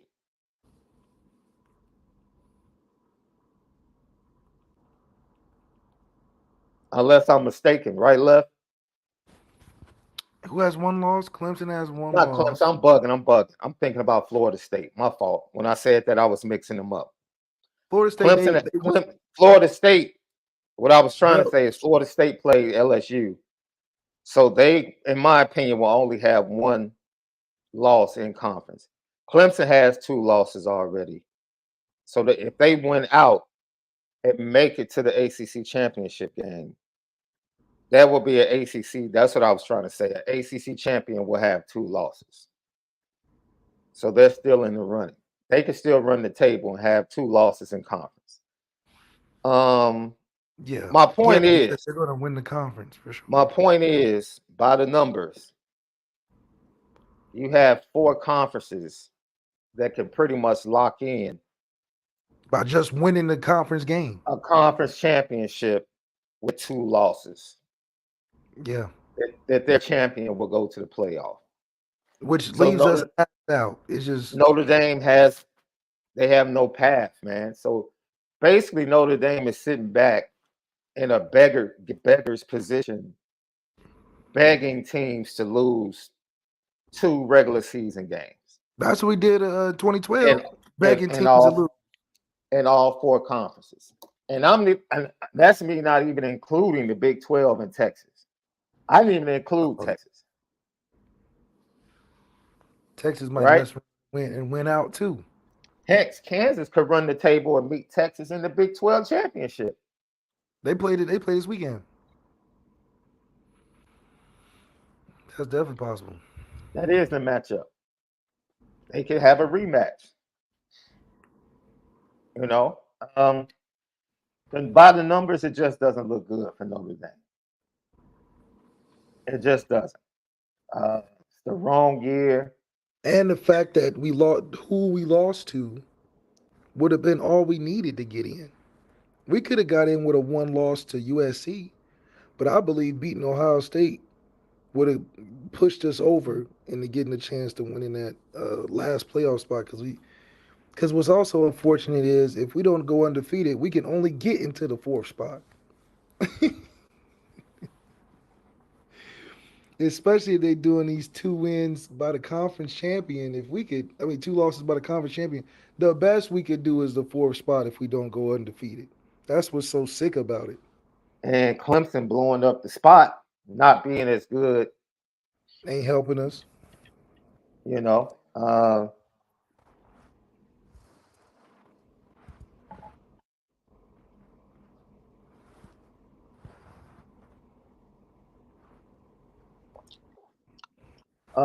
My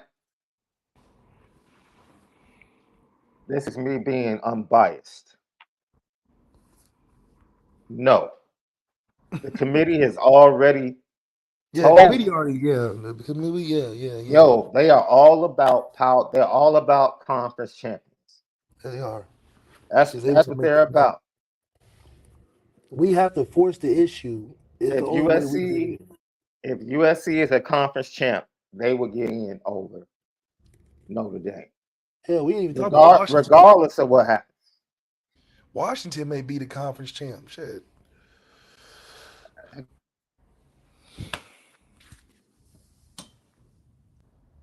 They gonna play the conference winners. That's just Notre Dame's got to be the annoying team that we can't be denied by because we're so good.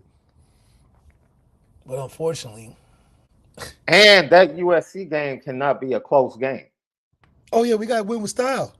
That can't be a last second 3-point win over USC, and then USC is a conference champion. No, no. It's it's just tough, man. They picked the wrong year. And most years where you had top heavy dominant teams, and then the rest of college football was pretty much, huh? Yeah, Notre Dame with this schedule and one loss has a better chance by the numbers. But with the parity, uh, Texas not being on the big stage, Texas going to Alabama, getting that big win, just the numbers just don't. You had literally had 5 conference champions that will have a better shot than Notre Dame.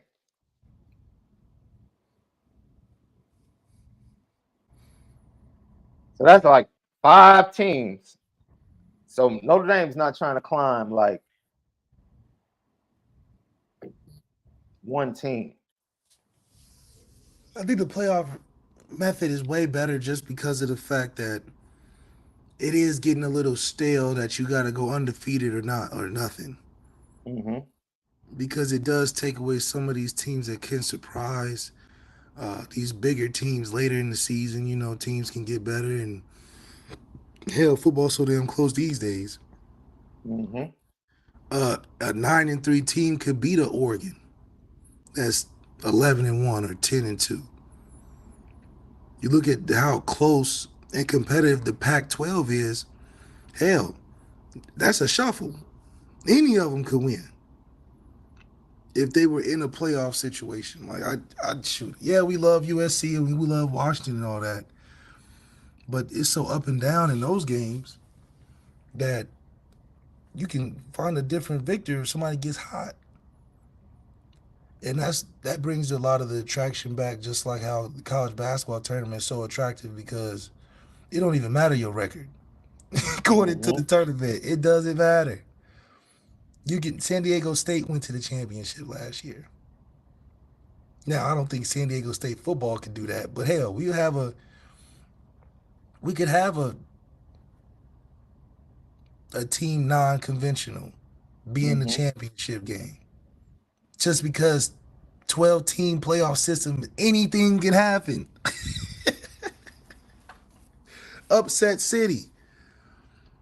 You back-to-back weeks against tough. Like, come on, that's a good way to do it.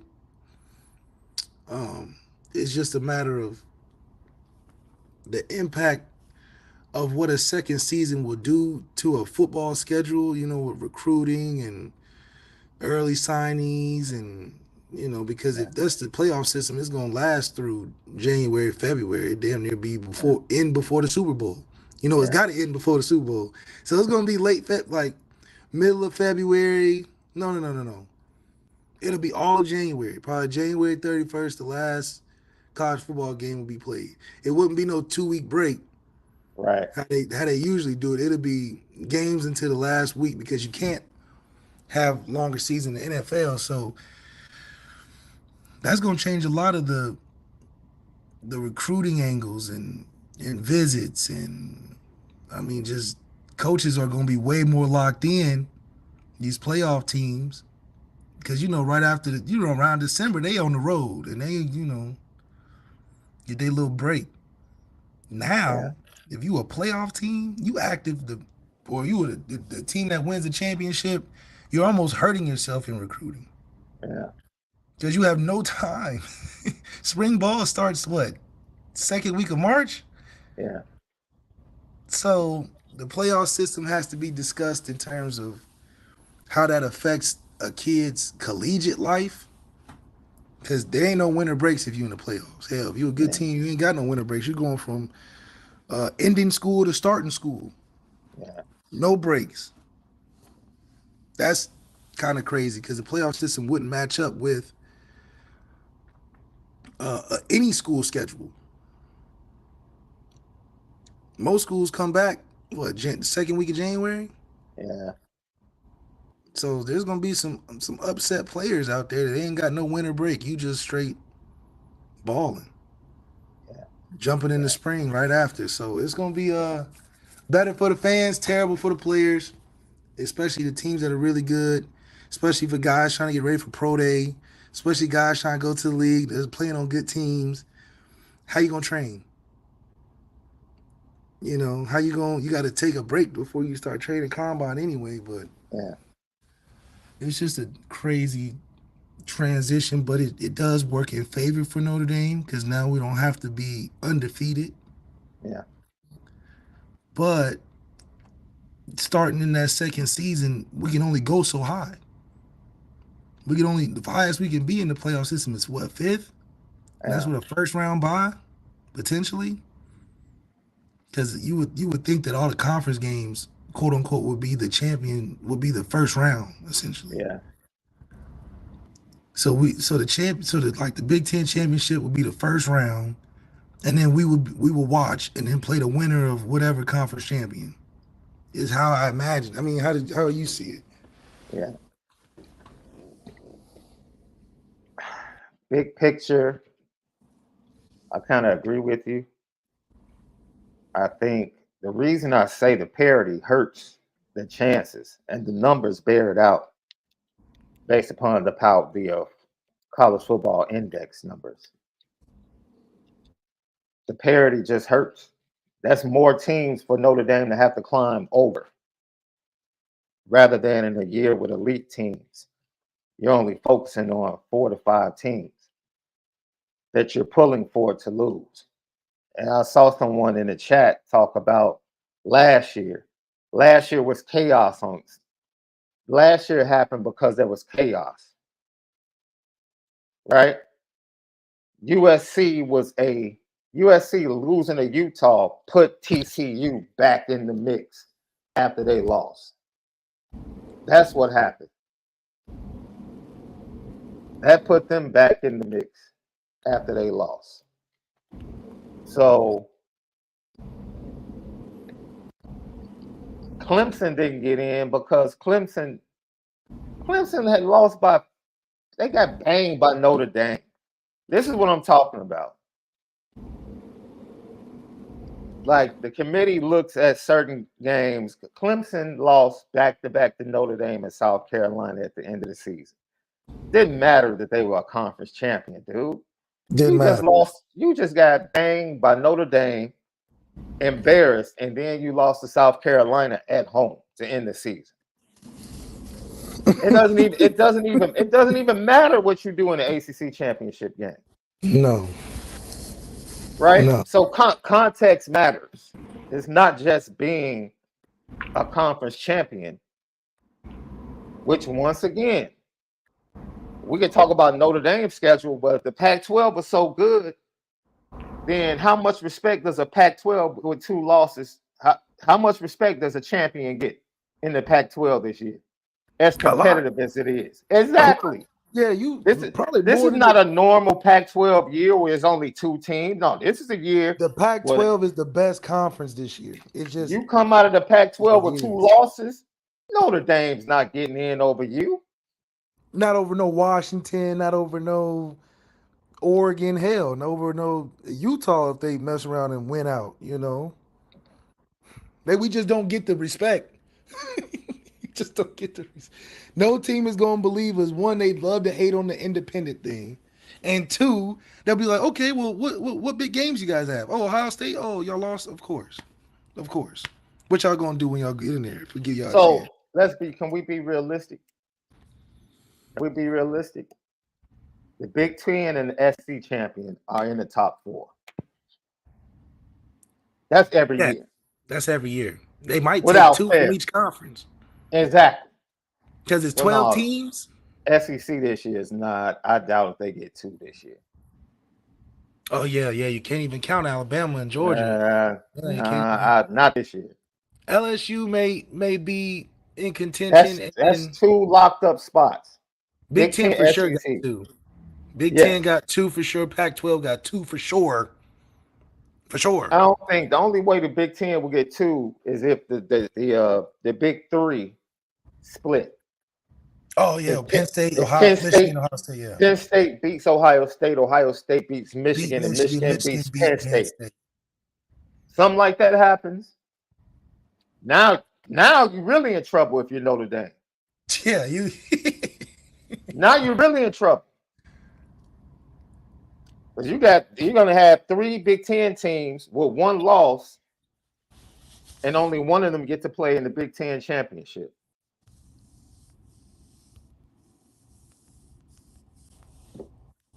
So if Penn State beats Ohio State and you're putting them next to Notre Dame with 1 loss, Penn State's going in. Easily. They beat Ohio State. Easily. Any team beating Ohio State getting over on us. That's just what it is. I don't care if it's And the then if last Michigan team beats beat us Penn on. State, if Michigan beats Penn State, and Penn State is the team that beat Ohio State, and Notre Dame lost to Ohio State, Michigan is getting in over Notre Dame. That's an easy This is read. what I'm talking about. The parity Easy read. makes Easy read. makes it more difficult. We just don't have no leverage losing to an Ohio State like this. That's why the game is so heavily weighted. Now next year it's a different kind. You know, we don't care. You know, we lose that game, whatever, bro. We're gonna run the table. That's when running the table matters, and then we'll get into the playoffs, and we'll talk about our chances when we get there. But right now, because of the structure, it's either you go undefeated like 2018, or you're not getting in. That's what Marcus Freeman is, and what the program is. If we don't go undefeated, you're just not getting in. Because unfortunately, the games that you need to win to get in are the teams that are getting in that beat you. Because they using your value off of you too. Mm-hmm. Cincinnati got so much credit because they beat us. So all them wins they got in their conference was just elevated even more when it came down to decision making. Because they beat the conference and then they said, well, damn, if they beat Notre Dame, they may have a chance versus Bama. Obviously, they didn't. But that's the thought. Notre Dame carry a lot of weight. CJ Stroud wouldn't be in no New York for no Heisman if he didn't beat us. Because when was his Heisman moment? They lost to Michigan. when was CJ going to have a Heisman moment? What we say last year, it was either the first game and the last game are the only games that matter when it comes to CJ winning that Heisman. Mm-hmm. And that first game was Notre Dame, period. Sam Hartman would have Heisman discussions because he won against Ohio State.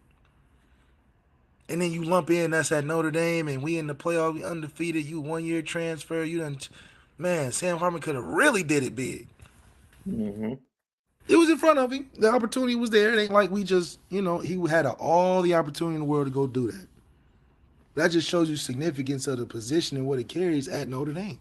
You the quarterback at Notre Dame, you go undefeated and win in style and win the games you need to win, you're going to be there. Yeah, I think if I'm not mistaken, because this has happened before, there is a tie in the conference record in the Big Ten. They take record against common opponents, because they don't all face the same teams in the West. So they would take the common opponents from those 2 or 3 teams, and then whoever has the best record goes to the championship game. But once again, we're just pointing out scenarios that make it really, because Penn State is a really good team this year. This is not Early on. This is look, the Ohio State team I watched last week Can get beat by Penn State. Penn State can't run better than us, but they got some. And Michigan can definitely beat that Ohio State team. So, and that's just one side of the conference. Well, the other side of the conference so pitiful. As we said, look, let me finish this up. SEC champ is in. Big Ten champ is in. That's guaranteed. That's 2 slots left. Pac-12 is in. People don't want to hear this. You keep talking about Notre Dame's schedule. Washington and USC will have better strength of schedule than Notre Dame. And partly USC because we're playing, Notre Dame's playing USC. Dude, I think the Pac-12 has 5, 6 teams ranked. The Pac-12. I'm telling you, 2 people from the Pac-12 are going because it's the last year. I could tell them they want to make a business decision, make this last year in Pac-12, put 2 teams in. They can possibly, Yeah.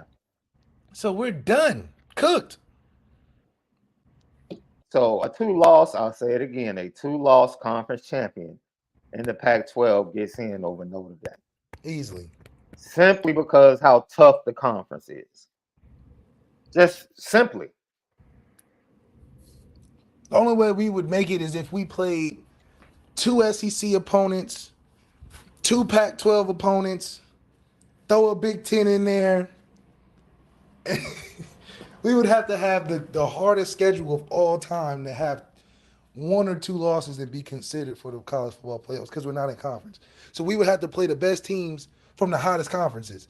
We had to play a USC and a maybe not a top Pac-12 team, but a USC and a Oregon State.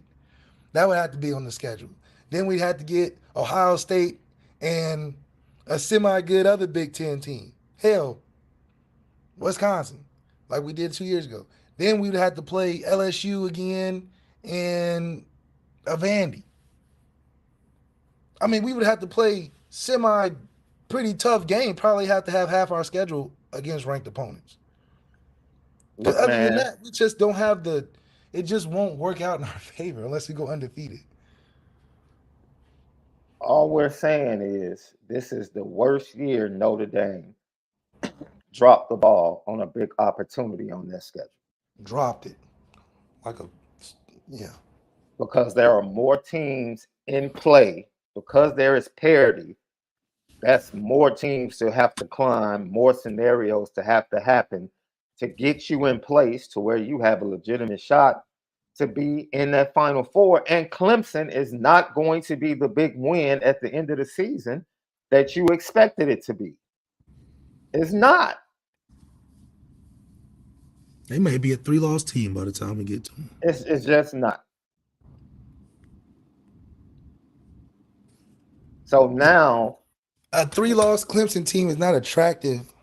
The two automatics, which are Big Ten, SEC, and like you said, heck, the Big Ten could get 2 in. Like you never know. They have more room to get 2 in. The Pac-12 has more room to get the Big Ten in. I mean, to get 2 in. Conference definitely favors this structure. Unless Notre Dame is perfect, obviously, or wins the games that are against the teams that are going to be considered for the playoffs, like in Ohio State. You beat Ohio State, you in control of your own destiny. Period. Beating Clemson is man, Clemson not even making their own conference championship. It means nothing. That's the thing. Everybody was like, and people are still talking like, oh well, we're gonna if we run the table, we would have beaten USC and Clemson. That Clemson game is not holding that much weight anymore. It's just not. It's done for. It's just not. It's not. It was done after they lost to Duke. And my point is, tell me the spots. See, everybody's talking about running the table. Running the table means nothing if the spots aren't open. And the spots being open have nothing to do with Notre Dame. At all. The spots being open have to do with everybody else losing. Yeah, basically. As of right now, there are no open spots. There are We're setting none. ourselves up to play a low major SEC team, like one of these SEC teams that get better towards the end of the year. That's what we geared up for at this point. So once again, the Big Ten, and we can say this with 99.9% assurance, the Big Ten SEC champion is getting to the Final Four. When have you seen a Final Four that didn't include the Big Ten and SEC champion? Yeah. Unless that was a huge upset. Heck, Michigan State got into the Final Four. Yeah. Hell, that was the one year they was hot. So once again, you said Texas and Kansas. Texas and Kansas play this week, today. Right? Yeah, they play today. I mean tomorrow. Texas and Kansas. Let's say Kansas beats Texas. Right? They're on the opposite sides of the Big 12. Meaning they can play a rematch in the conference championship. Let's say Texas runs the table, Kansas runs the table, rematch, and Texas wins. See, Texas can afford a loss in conference and still make it to the conference championship. They won their big game. See, that's the point. Every team has that one big game on the schedule. And if you win it, you pretty much control your destiny. Notre Dame didn't win theirs. So they don't control their destiny. Because Texas beat Alabama, they can lose a regular season conference game, still make it to the championship,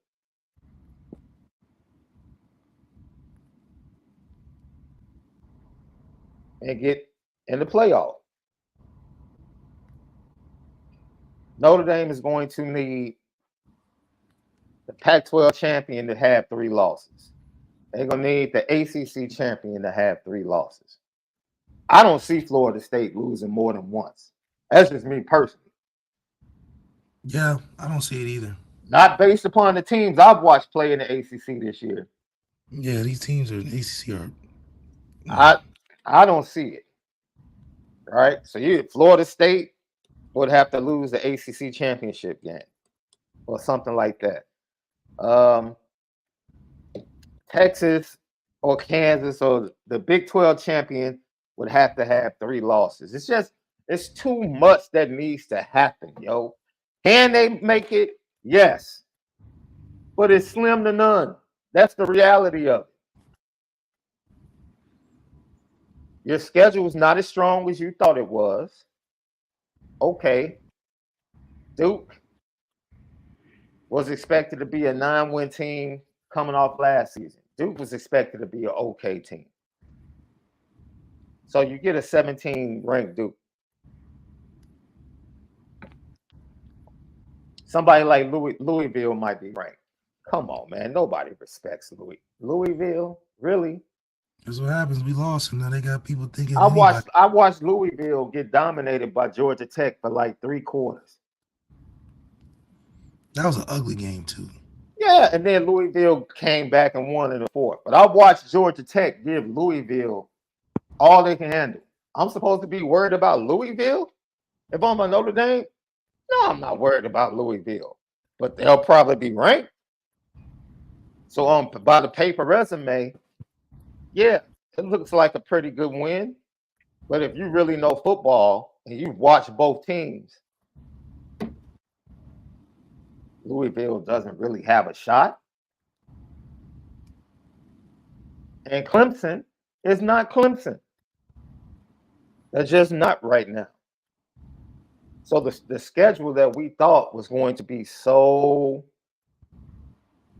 amazing. You're right, Rushman. Indiana gave Louisville a game. Matter of fact, that Indiana-Maryland game, we forget about Maryland.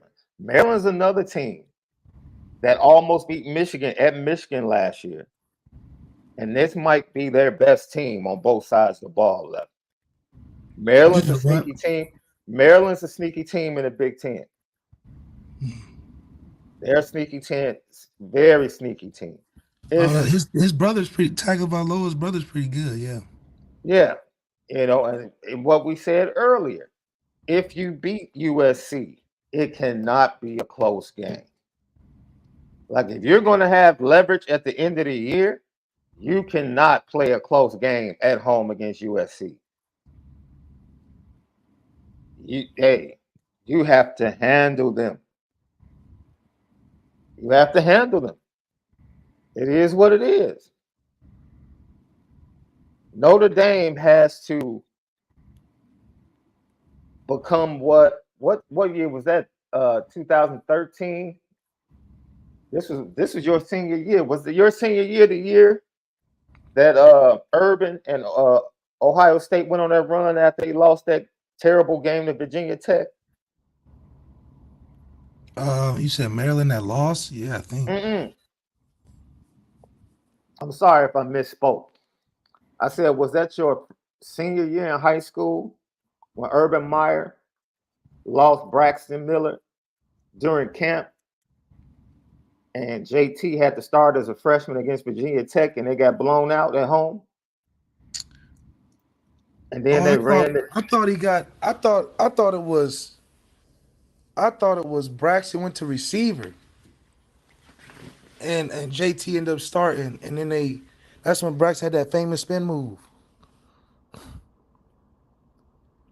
Oh, you gotta mute. Braxton came back the next year from injury, and they had Virginia Tech on the road. Yeah. Okay. And that's when he did that year spin before move. that. The year before is when he got smoked. hurt. He got hurt the week before the game in camp. JT had to start as a true freshman, and then Ohio State runs the table, beats Alabama, and ends up winning the national championship. Right. Because JT gets hurt at the end of the year, and they end up going to the third quarterback. I mean, but that was a year that just craziness happened, man. And it was 14. Okay, I thought it was 13, but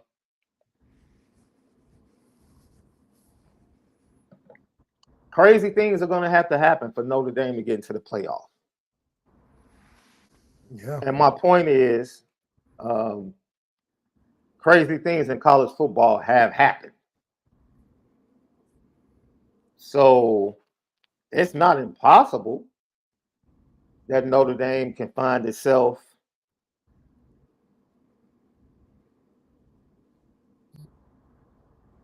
in position during championship week. But a lot has to happen, man. A lot has to happen. Yeah. They would have been better off losing to USC. Yeah, they really would have. And that's just my opinion. If you were going to have a loss, didn't we do a show about this in the preseason? Like, if it was one loss that you would have, which one would it be? And I said USC. I'm like, you want to beat Ohio State. That's going to carry an enormous amount of weight. Yeah. Yeah. No, that's right. So we'll see, man. We'll see. By the numbers and the power index, yo, it's a really small chance. Really small chance for Notre Dame to get into the playoffs. Lucky Lefty podcast. Check out our podcast on Spotify, Apple Podcasts each and every day. You already know, home of the misguided passion. We spin it Spin different. different. Left, who you got tonight in We that got matchup? 100 miles of hate. How do you think it's going to play my out? man. I really like to see um, two teams that play very similar. It's like Conference USA teams, FCS. I mean, mid-major D1 teams. They're exciting to watch. They like scoring a lot of points. But most mid-major D1 teams or Conference USA or WAC type of programs aren't great secondarily. That's why you see a lot of points fly. Middle Tennessee State, very aggressive front seven. They're gonna bring the pressure. And Western Kentucky does the same thing. They create turnovers, give you a lot of different looks. Quarterbacks in Conference USA are pretty similar. These two, Nick Benevado or Benetato and Austin Reed, very similar. I mean, these teams are distinctly similar. West Kentucky is chosen to win or predicted to win the conference, but it's going to be a high flying matchup that we're expecting to get a photo finish for. And it's something that you want to watch. These teams definitely, from a fan's perspective, have a lot of intensity in this rivalry that I'm finding out more about. And for it to be a weekday game is good to kick off this week of college football because it's going to be a lot of fantastic games this year. This week you got USC, Colorado, you got us versus Duke, you got Kansas versus Texas. So this Thursday game is definitely a good start to a football weekend. And who knows who's going to win? I think West Kentucky might pull it out late, but because I like their quarterback a lot. But Middle Tennessee State, man, they've shown a lot of improvement on things, and their quarterback is pretty special himself. Both of these teams played monsters competition in the non-conference schedule. You got West Kentucky playing Ohio State, and Middle Tennessee State playing Alabama. So both teams like to stay relevant and competitive in the landscape of things. So getting down to conference play is like a new season. So they're gonna be hyped and amped and ready to go and excited to call the game.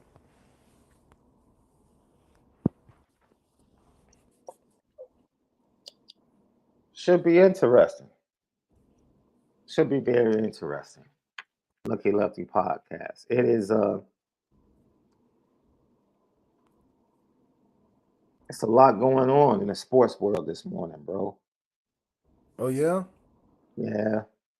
Timeline is lit. Oh, by the way, your pick in the NFC North because the Vikings have the best quarterback. Yeah, okay. How is that 0-3 ready to be 0-4 looking? You said who has the best quarterback? No, that was what you said, right? You The said the Vikings has the Vikings. You best said quarterback in their division, yes. and you said they were going to win the division Yes. because of that. I said, how is that 0-3 looking? They ain't in the division play just yet. Okay, they're about to be 0-4 though. Who they playing? Don't it doesn't matter. They stink. The thing is, all these non-divisional games don't matter because guess what? All they got to do is go 8-8 and win a little division, and they in the playoffs. Kirk Cousins can do that. I Because don't the think so. Bears stink. Oh, absolutely, absolutely. The Lions are the Lions, Until further notice. and Packers they got a good Hey, win hold last on. week. They They got a had good win Jordan last week, Love. but they They was gonna down 17-0 all game. How is that possible? 18-0.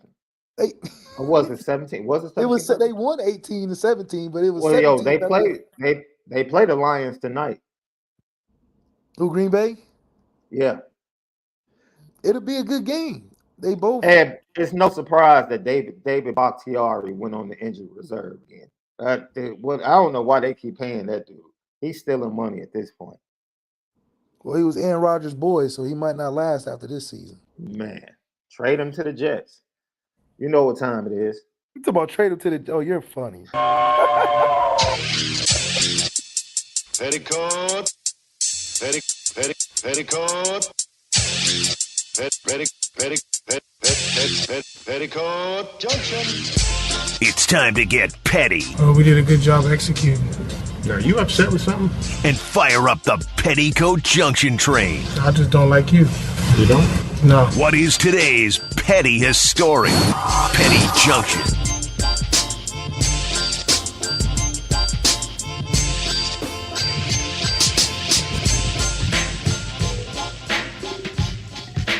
Petticoat Junction.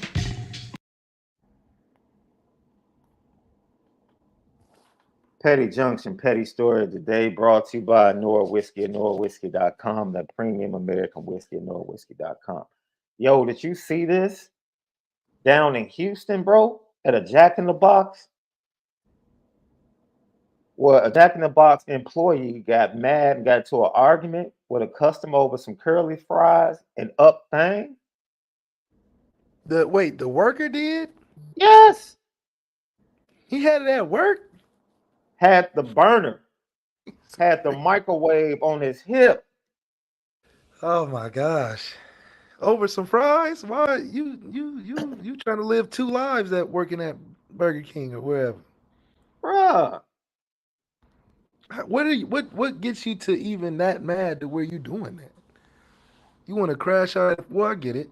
You working at a fast food place, you probably feel like you too old to be working there, and you just feel disrespect every time somebody says they fries is cold, I guess. I don't know. But some of these customers just be like acting like, yeah, you supposed to bow down when I come in here. So I get some of that, but hell, I don't know what you expected the outcome to be, but your ass going to jail. You're going to Oh, I'm jail. sorry. This happened out in California. There's another one. So you put that employee on the petty train. Let's go to Houston for this story, where a 17-year-old was running drugs out of the Popeyes that he worked at. Mm. He was serving through the drive-through and certain people that came inside. Got into an argument with a customer over the drug deal, and he up thing in the restaurant. In the restaurant.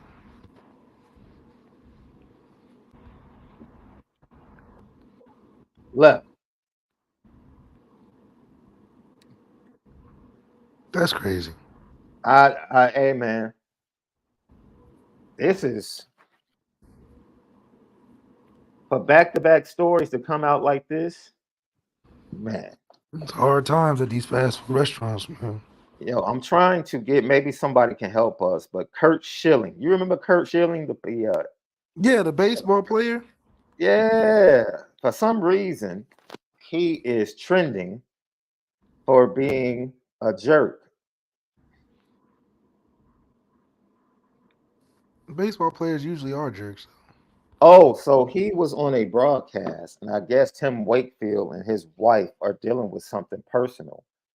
And he went ahead and put their personal business over the airwaves. Man, anything for clicks these days is crazy. He said Tim hasn't asked anyone to share this, and I don't know if he wants it shared before going ahead and sharing the personal information. Mm-mm-mm. And Oh. shared it anyway. Tim Wakefield is having some medical issues, challenges. And that's what he shared over the airwaves.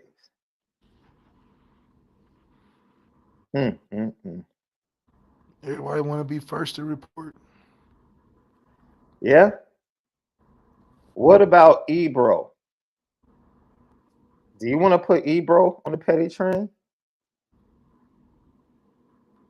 Because Ebro said all you hear on radio these days are the established artists, female rappers, R&B singers, and Afro beats. Do you agree? I mean, what else is What is he trying to say?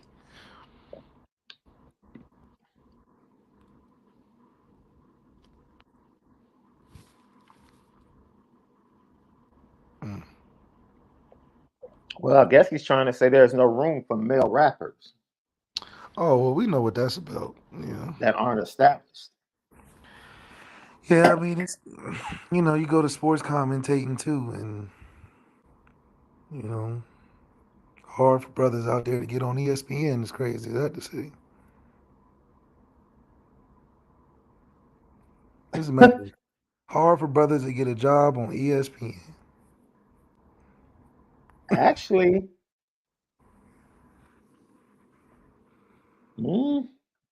I mean, the Afro beats is a trend to me. I think it's just one of those trends, and you get a lot of artists collaborating with those artists, and the music starts to intertwine. I don't think Um, it's a trend only because music is becoming more popular international wise. That's why Drake made that house but music type album. Beyonce got a house music type of album. when I say trend, I'm not saying I'm speaking from a radio spin standpoint. Like I've seen Sean Paul was the hottest thing in the world. And then all of a sudden, that's all you heard was like that blend of music. Beyonce had a Sean Paul joint, Baby Boy. I mean, all of a sudden it becomes a trend and then it goes away from a radio standpoint.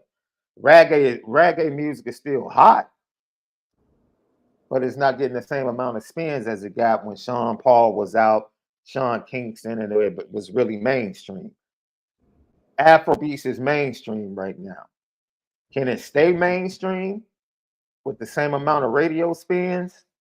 We'll see. We'll see. The fact that R&B singers are coming back, can we really call it R&B? No. Yeah, I mean, I don't. The whole female rapper thing, they need to relax. Throw it That's in a the fact. trash. Throw it in the trash. It's like 0 female rappers. 0. I saw on my timeline, I saw Justina Valentine was on Flex freestyling. I said we went too far.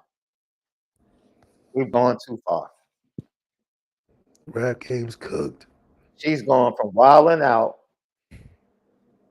to the eighth floor of Hot 97, getting a freestyle with Funk Flex. Come on, man. That's What are why the we? map is making a Bad Bunny. That's why he making all that happen. You like Bad Bunny's music? No, I'm saying that's the music that's taking over because rap is finished. All these hardcore women rappers, never been a fan. Hey man. Hey man. Left, call a good game tonight, man. Get back to the left coast safe. I guess We'll see you tomorrow. you'll actually get to watch Notre Dame this weekend. Hey, Live. what do you know? Hey, enjoy the rest of your day, man. We appreciate you guys. Lucky Lefty Podcast. Spin it. Make sure you spin it different.